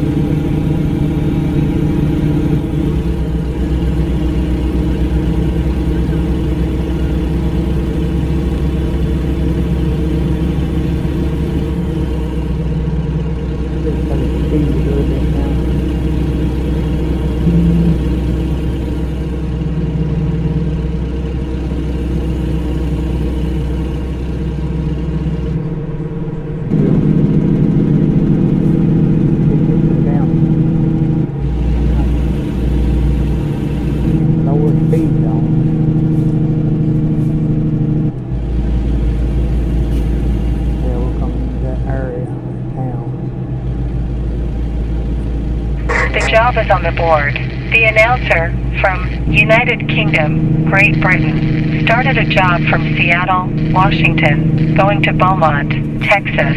Job distances 1,454 miles. Yeah, he's been a long one.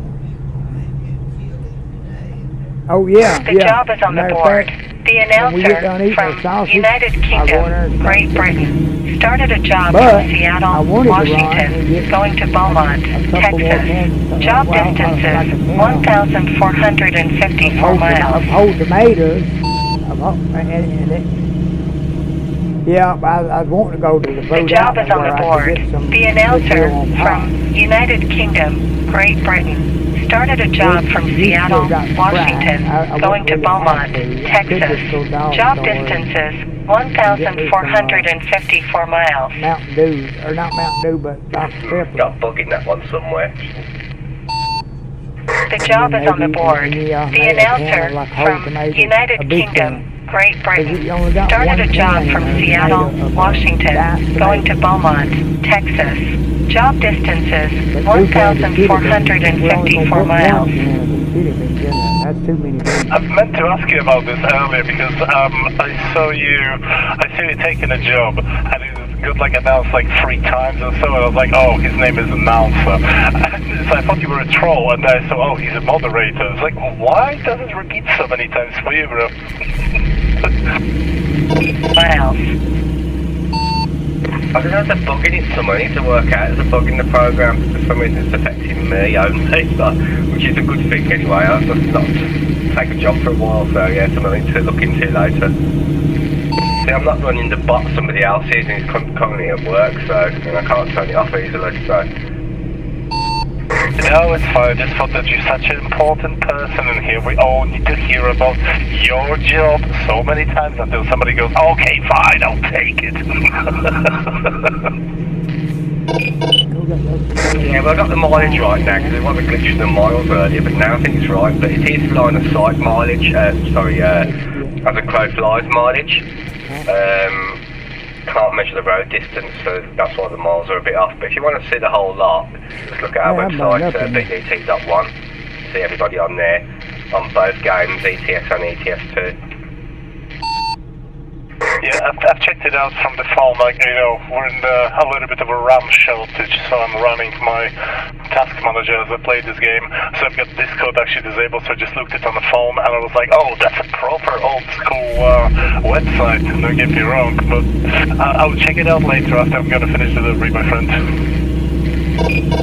Yeah, I'm pleased you said that actually, because that's exactly how I wanted it. I wanted just an old school website, because nowadays, you know, the websites are full of adverts and flipping trackers and, you know, trying to sell you stuff and all the rest of this and the other. This is just a complete plain website. It just displays the details that you want to see. So, yeah, no gimmicks, no tracking, no messing about or anything. So, yeah, those websites used to want to be when the days of the internet was a lot better. And I thank you for that, good sir, because it's just, perfection, chef's kiss. Well, I remember back in the day, I think it was when I started on the internet, probably about 1999, yeah, 2000, somewhere like that, I don't know, ago now, but at the time there was many independent websites, everyone's creating their own website. If you search back then on Google, you'd have many different results and many different websites. I remember reading somewhere that eventually all these small little independent websites are going to completely disappear, and all you're going to be left with is like 3 or 4 top sites, and that's really what it's become. So yeah, so there's some major sites everyone visits now, so the small obscure ones no one seems to bother with. Yep. I'm sorry, Sergio. Sorry, I didn't saw you in my back mirror. Sorry. It's Sergio, actually. I nearly swerved to the left line as he was passing. From the UK, are you? I'm not sure. I think you said earlier that you're from Britain. Yes, I migrated from Poland in early 2000s, I think it was like 2007. Still here, still strong. I love this country. Hate you're not allowed to swear. Hate the people who are running the country, but you know what? If you cannot change something, just let it pass. British people are absolutely amazing though. And anybody who says that, oh, British cuisine is terrible, they've never had a hearty full English breakfast in their life to start with. Yeah, it's that, yeah, the English breakfast and the fish and chips are the best things we do. Yeah, we did have loads of Polish people come across to here. I think many people went back or whatever when we left Europe and whatever, but you know, we've only gone to a few, so yeah. Yeah, I'd say what the country's becoming, it's I don't know. Whatever's happening right now, it's happening across Europe and all the rest of it, it's being done on purpose, there's no doubt about that in my mind whatsoever.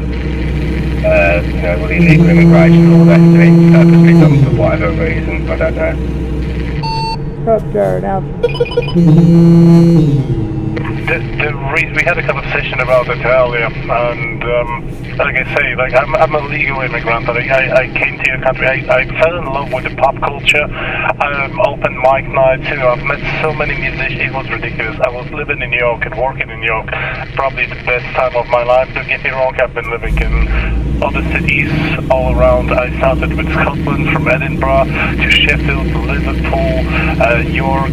I went even off-grid in Norfolk when I was just one of the 3 chefs in a very small but still lovely country pub in middle of nowhere. Don't get me wrong, never have I ever. I was like, oh, you don't have enough Polish things here and there. No, I'm here, I'm respecting your culture. Why the massive immigration thing you started is because of the decline of having babies. You know, the youth is our future type of shit. No, I get it, but just to put them into depth of ours as the older generation, I ain't doing that. Myself, I'm sorry, I would rather fucking, language, I would rather freaking pay extra tax for being single than actually bring them to this world. So the government decided, hey, how do we challenge the demographic decline?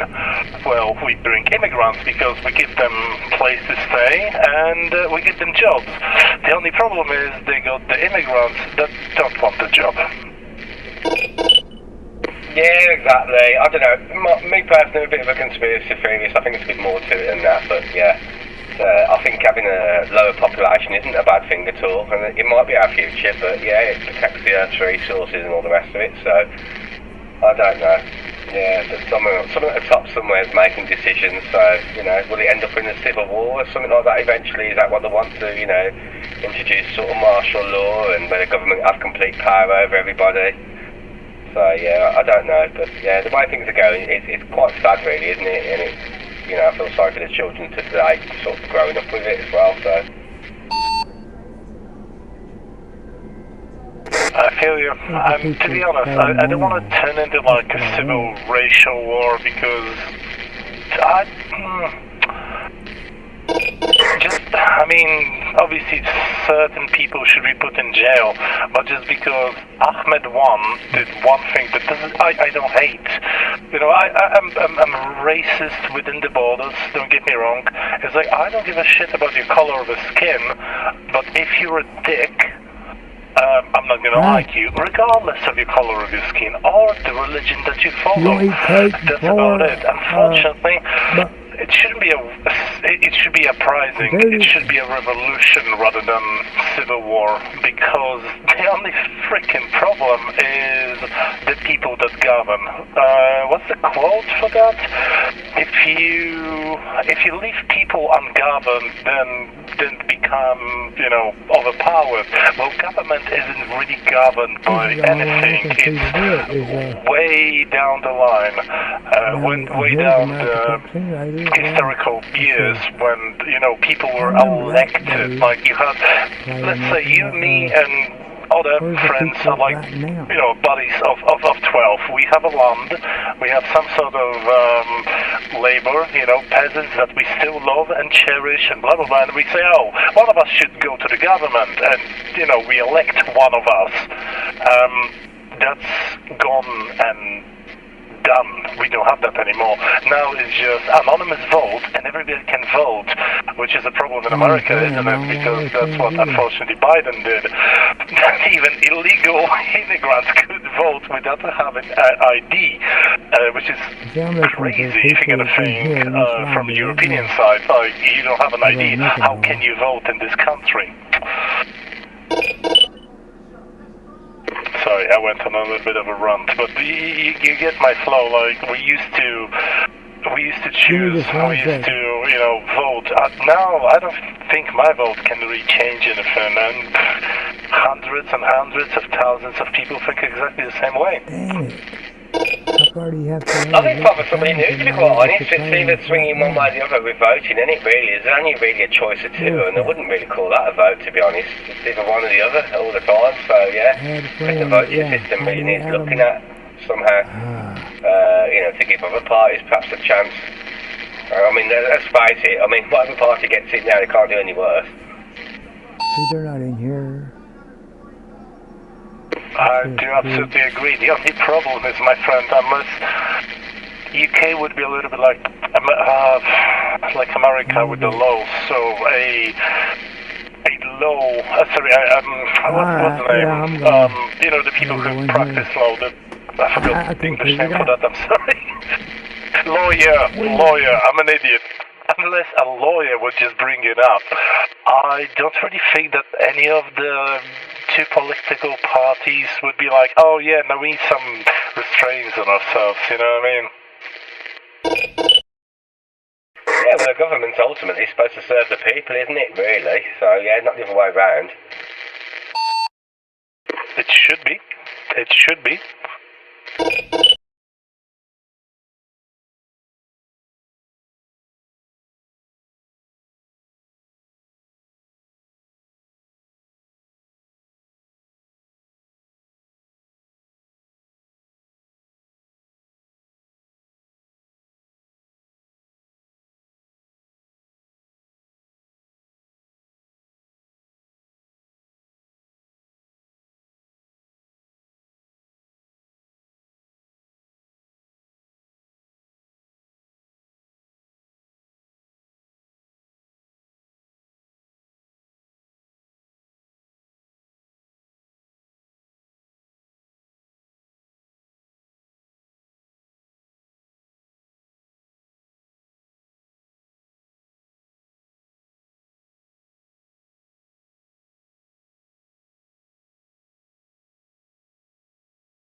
I can restart my game and then take a job and see if I come back in.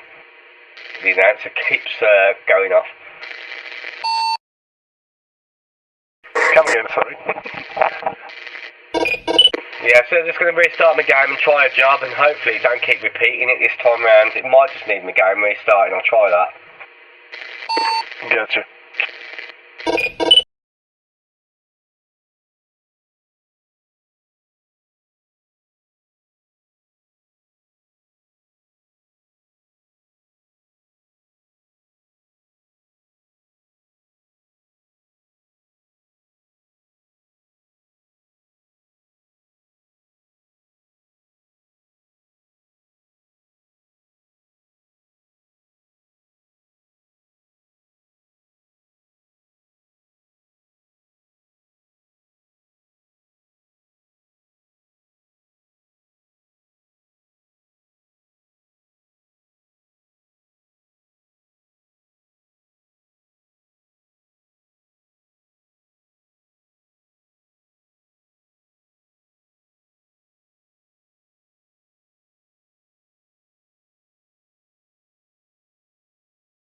It looks to me like that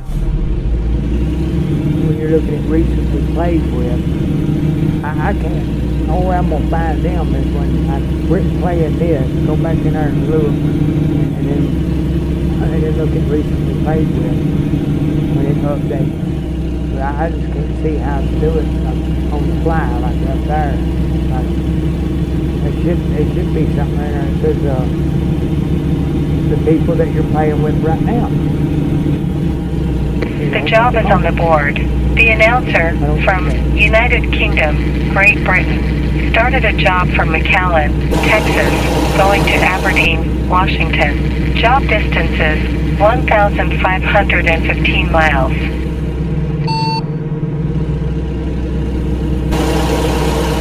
The job is on the board. The announcer from United Kingdom, Great Britain, started a job from McAllen, Texas, going to Aberdeen, Washington. Job distance is 1,515 miles. I'm just gonna hold it. Nah, it's not booked. Never mind. No, it only said it twice. It only said it twice. I was holding it off. Hoping that, you know, if I'm talking, then another bot cannot talk over me. Well, that last But it was only twice. he was going to wait. No, it was, because I cancelled the job because I didn't do it the first time. The convoy. Oh, goddammit. I thought I was counting. He left, I guess. These two off now.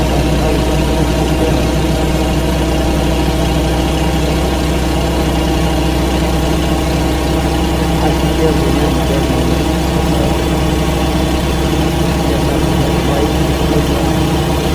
Look and replay. It wouldn't be as silly as to take it down to your actual nickname, would it? Because since you get the nickname is announced, and maybe somewhere in the line of code there is the announcement. I'm thinking that when I built the program, I think I did it off the same ID, so I don't think that's going to work. But it's a good idea, that one. I really like that one. Just throwing some ideas in the wind.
The job is on the board. 53 Rus from Veliki Novgorod, Russian Federation, started a job from Wenatchee, Washington, going to Thompson Falls, Montana. Job distance is 194 miles.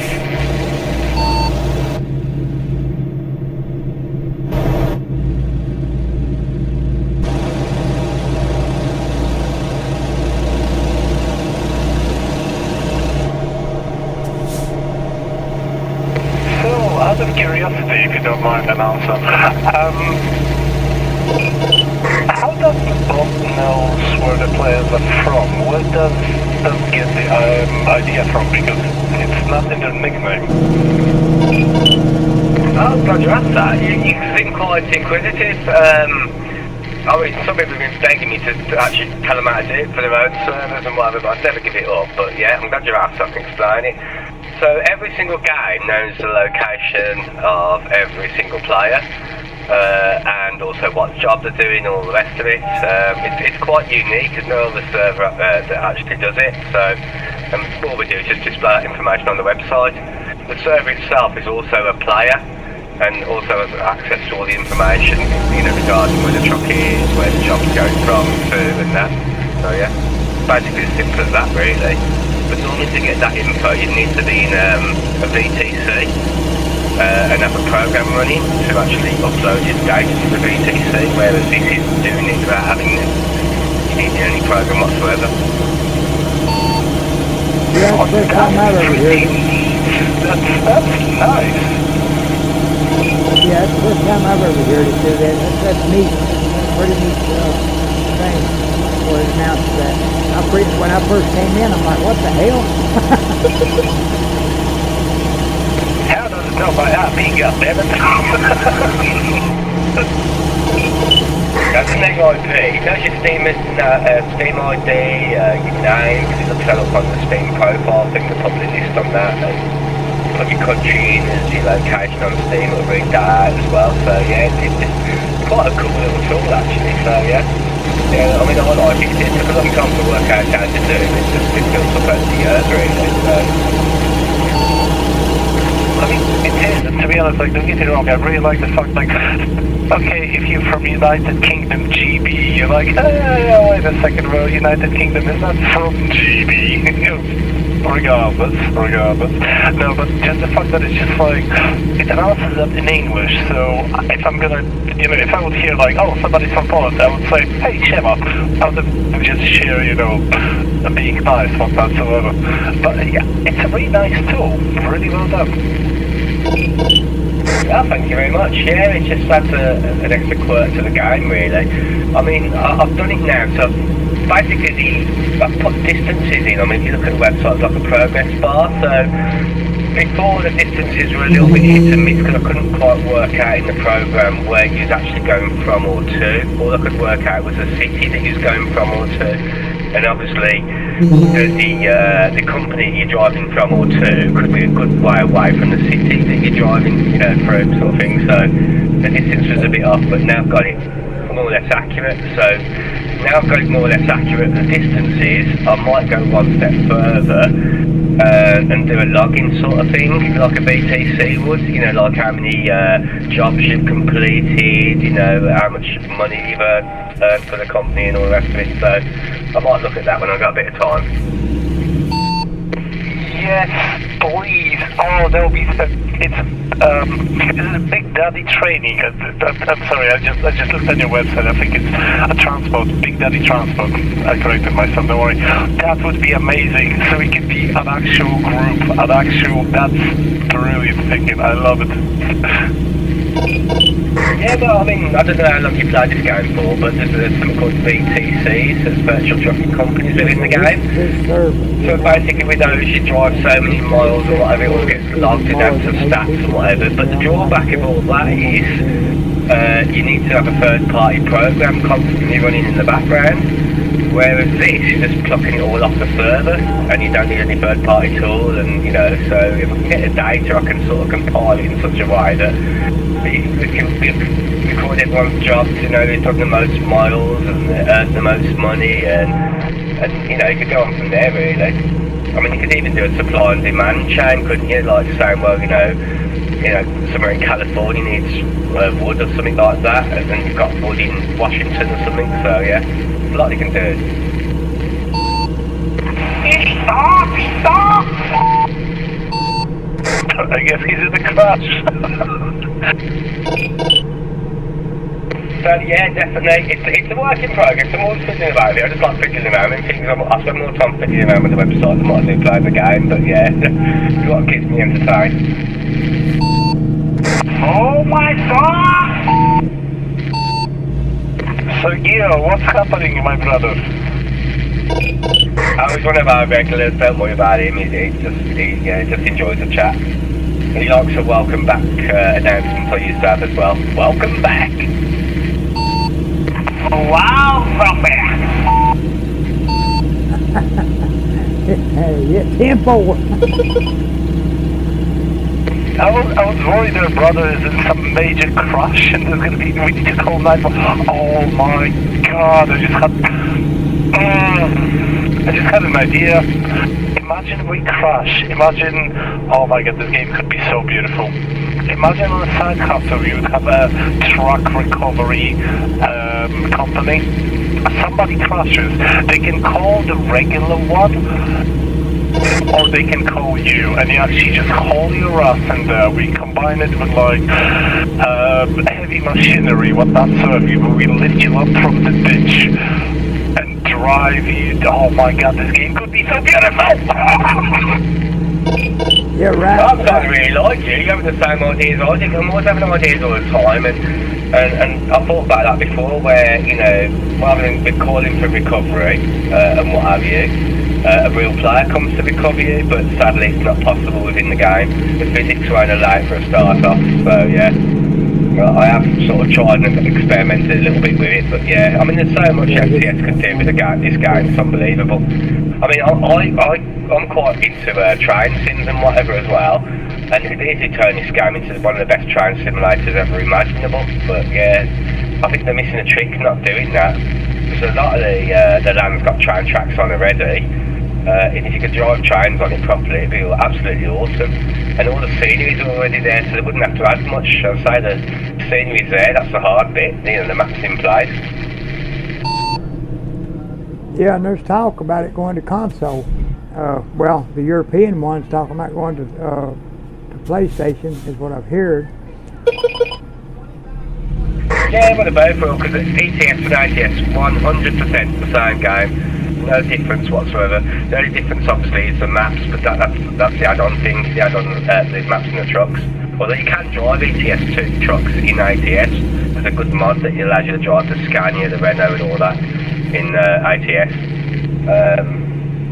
And vice versa as well. So yeah, it's 100% the same game, so if one goes to console, they both will.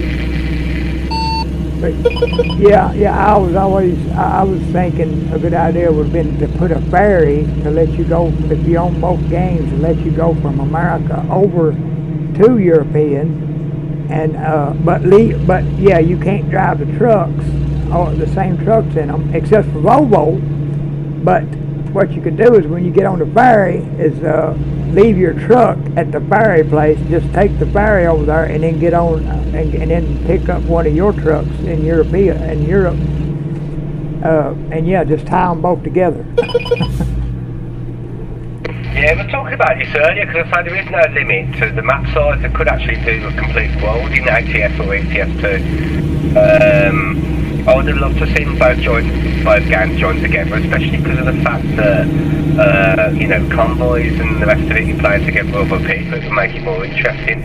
Why have two games doing the same thing when you can just have one doing a lot? But I think, as I said earlier, it's to do with licensing, because obviously all these trucks are licensed. You know, you've got your Freightliner, your Scania, and your Peterbilts and all that.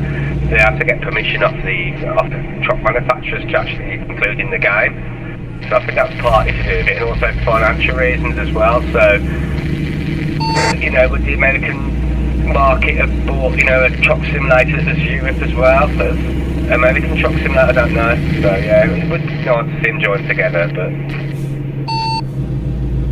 the closest idea that I had was like, you would have maybe on external contracts, you would have like, oh, player from Europe is delivering this and that to the port, and then it's going to arrive in that and that days, and then somebody from America can go to the port and pick it up.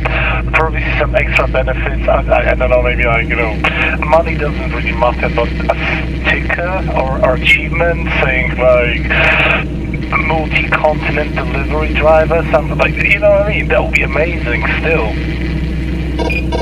Yeah, that's why I fill in the maps, to have something to do just besides running, making runs all the time. So yeah, I think it would be cool if they started putting, and that is a killer idea of what you just said, but if they would put missions in it, instead of just having just achievements, put a bunch of missions in it to do, like weekly missions or something, or and I think it would make it more interesting than just making runs all the time. Like me, I got $1.5 billion on this one. What in the hell am I going to do with all that? But if it had missions, it would be a little more interesting. So like when these events are over, I go to free roaming to fill the map in, because that's like a mission that I'm trying to do. Yeah, 100%. I mean, sadly, I don't want to break it to you, but SCS have got no interest in the multiplayer convoy mode whatsoever. There's so much you could do with it, but they won't. So they brought it out reluctantly, and they'll say that you could have 256 players per server, but you know they're limited that. So, and there's so much they could do with like terms of like adding missions and all the rest of it. But you're right, you really do need to do a job together with other people, but they could add so much more to, but I don't think they will. It's all focused on the DLC and the single player mode, because that's their player base, and not to mention there's not many people playing convoy mode anyway. If you look at servers, there's probably about 800 servers, there's only about 4 or 5 people in them, so yeah, just not enough demand for it, I guess.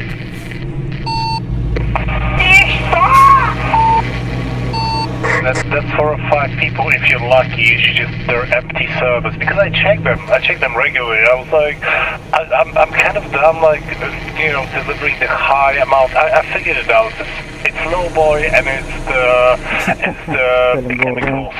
And I've got both of the trailers, but I can do that over. It's like in Europe, it's always vaccines coming from Norway, and it's like the best money. But you know what? I'll throw one more for the good ideas, and you can judge me, boys.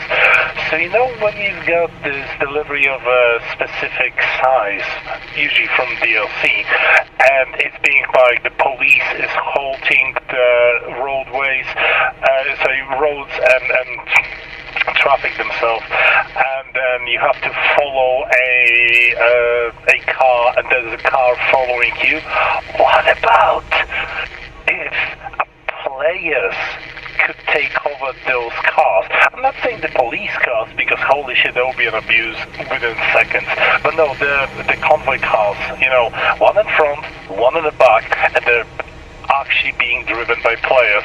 You're gonna get some sort of money from it, but hey, we're gonna make sure that you're gonna drive this massive, I don't know, locomotive or house or massive crane. Yeah, that would be freaking amazing. Well, we have done that in this server, because you can obviously bring car mods in here.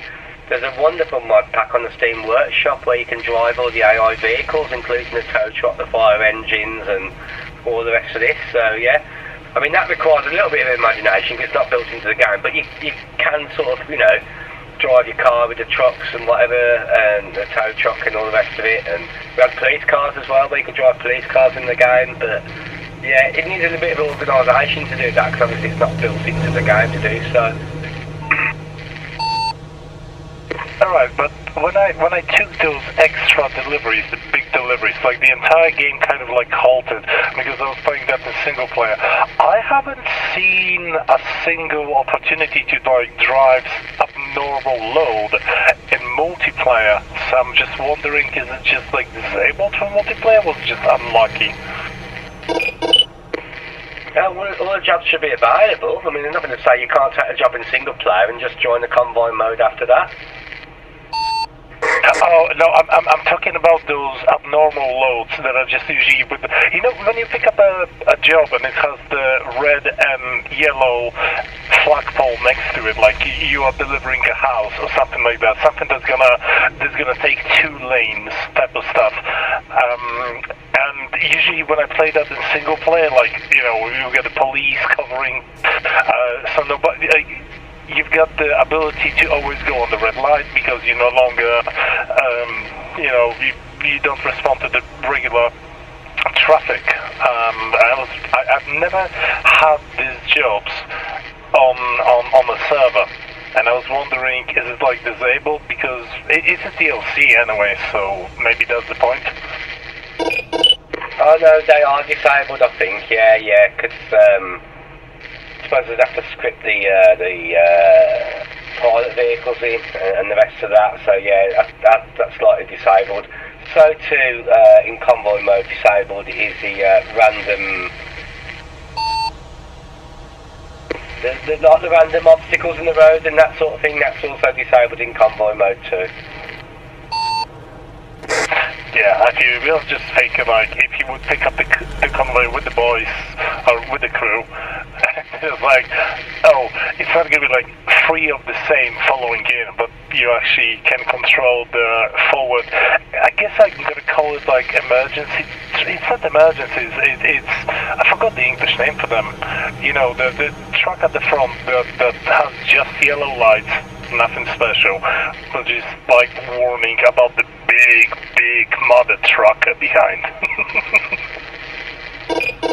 Yeah, it's a pilot vehicle, I think they're called, escort vehicle. Yeah, we were doing that on the server at one stage, because I said like there's a Steam workshop mod where you can drive the AI cars, all of them. So we had someone doing that, and then controlling the traffic, you know, for the microphone, well, controlling the trucks. And the rest of it, and everyone else will stay behind the pilot vehicle, so it can be done. Hey, this is gonna work out this right. Yeah, that's like escort vehicle, thank you. You're not gonna get the dollar store. You know. So obviously, if you look at the chat now, you can see someone trying to join and disconnect constantly, so, you know, if it weren't for that 8-player limit thing, we have 100 players in by the like tonight, but yeah, unfortunately, it is what it is. You'd think by now that enough people have changed your config over, but sadly not. And there's a couple more hours. And the more people know about the config and how to figure it out, the more people we can actually get on the server. Yeah, you'd think so, and that's what I thought originally when, because before there was strict about 8 players, and that was it, there's 8 players and there's no bypass, but we managed to get more than 8 players. But then they changed it, so you have to change your config over, and I thought within time you'd have more and more people doing it, but, and yet people are, but it's just not enough. Because yeah, I think it's because like, you know, millions play this game, I suppose, around the world. There's that many people coming and going and what have you. Just like there's not enough people changing it all at one time.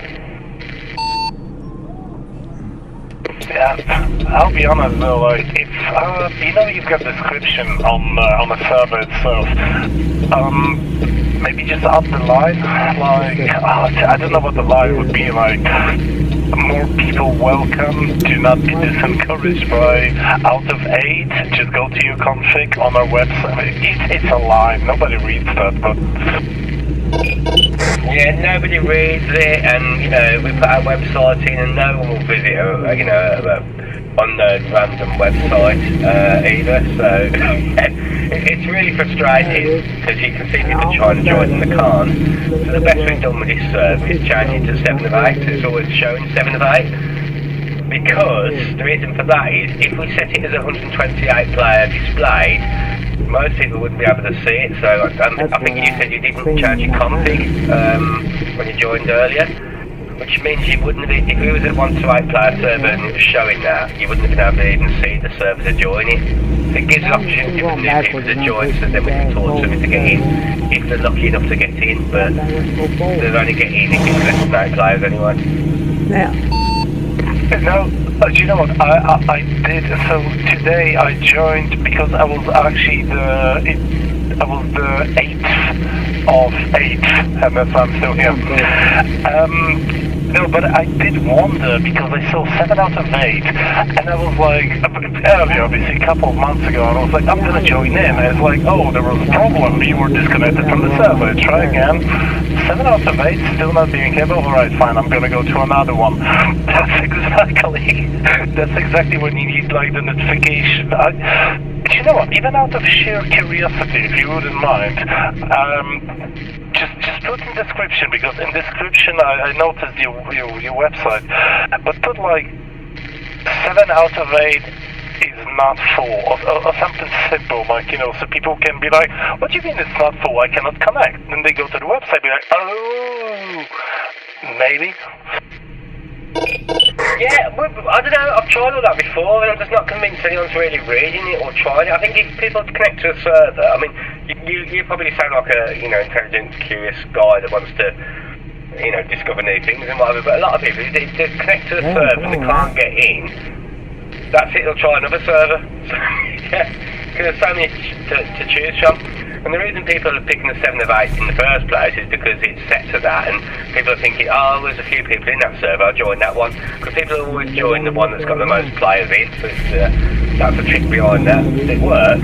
So we occasionally get new people in, but once we go beyond 8 players, then obviously no new people can join. But I might look at the description again, but I'm honestly not convinced anyone's going to go out of the way to then go into Google, look at the website, and then say, oh, that's how I get in.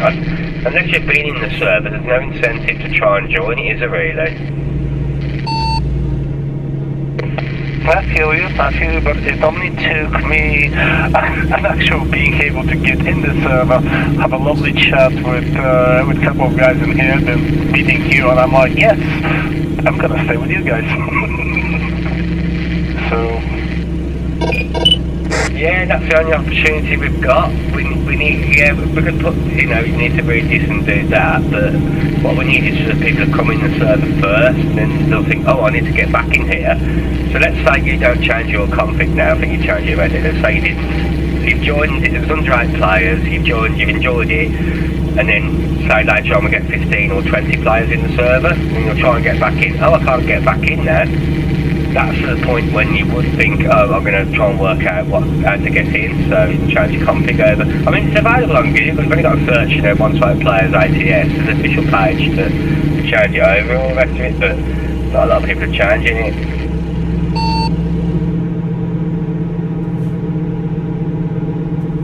So I'm glad you've joined us anyway, so yeah, the more the merrier.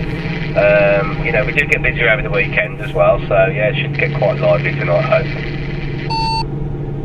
You should add to the announcer bot. I mean, like, oh, this guy started this job from here to here. By the way, do you know that we're kind of a limited play?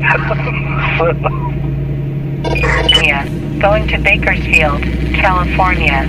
Job distance is 113 miles. Yes, done that as well. Put it on the announcer bot. The trouble is it gets too repetitive then. Do it on the announcer, and it's speaking at the moment, it's quite long as it is, so it gets on people's nerves a little bit after a while, so yeah, I'll chop that out, but yeah, I think you're using the bot to do it, but yeah, it's even worse than ETS2, because at least we do have regular players on here that change the config. On ETS2, you've got many more players overall, but very few of them have changed that config over to be able to join any 1-to-8 player server. Most of 1-to-8 player servers are just sitting empty. Yeah, I've been trying, about 30 minutes ago, I was trying to figure out how to friend you two, and when I go look at recent players, I can't find, I don't see where it says, like, who you playing with at the moment. It shows recent players that you played with, but here I'm just now getting ready to finish this job up, and then I've got to get off and go up to the store, but I'll friend you guys if y'all pop up in the recent players, but that's the only way I can figure out how to friend you guys. Yeah, it should be in the recent players, but you have to look down the list a little bit to match the name and just press the add friend button. But so we run a Discord as well, and you'll always find me on here anyway, so yeah, if you need anything, just come in here and ask, so yeah.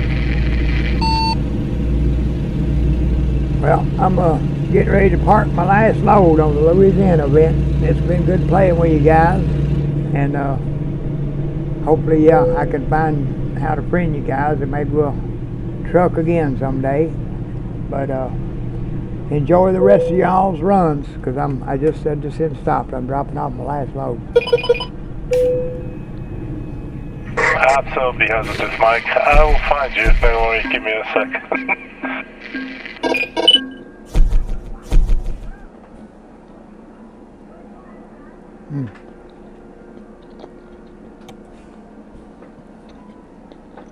Well, that is 9, wait a minute, 9 of 10. Where did I take that load to? I thought it was going to Baton Rouge. What the fuck? Where the hell am I? Yeah, and so if anyone wants to bring any mods into the server, another thing that makes us quite unique, we're supposed the to only be service Baton does the only Rouge. mod tool as well. Right there. So yeah, it'll actually bring in various That mods is into the Baton server, Rouge. like And it's not coast to counting. coast map or Alaska map, That's bullshit. or various trucks and things, and yeah, it's just up on the Discord.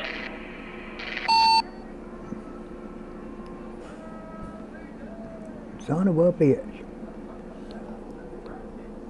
I just got cheated. I just did a 500 and some mile run down here to Baton Rouge, and now it's saying 9 of 10. There's 11 cities, and I've got 9 of them filled in, but Baton Rouge is going to be the 10th, and I'm sitting in Baton Rouge. Just dropped it off, and it did not give me credit for it. 113 miles. I can't fucking believe that.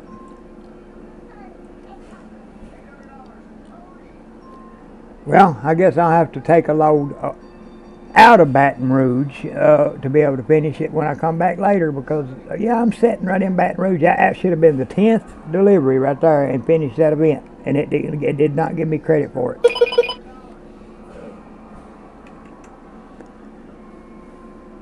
Boom. It didn't do it. All right, been good talking to you guys. I got to take off.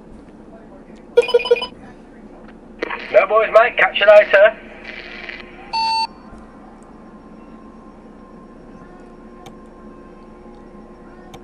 Son of a bitch. I can't believe it done that.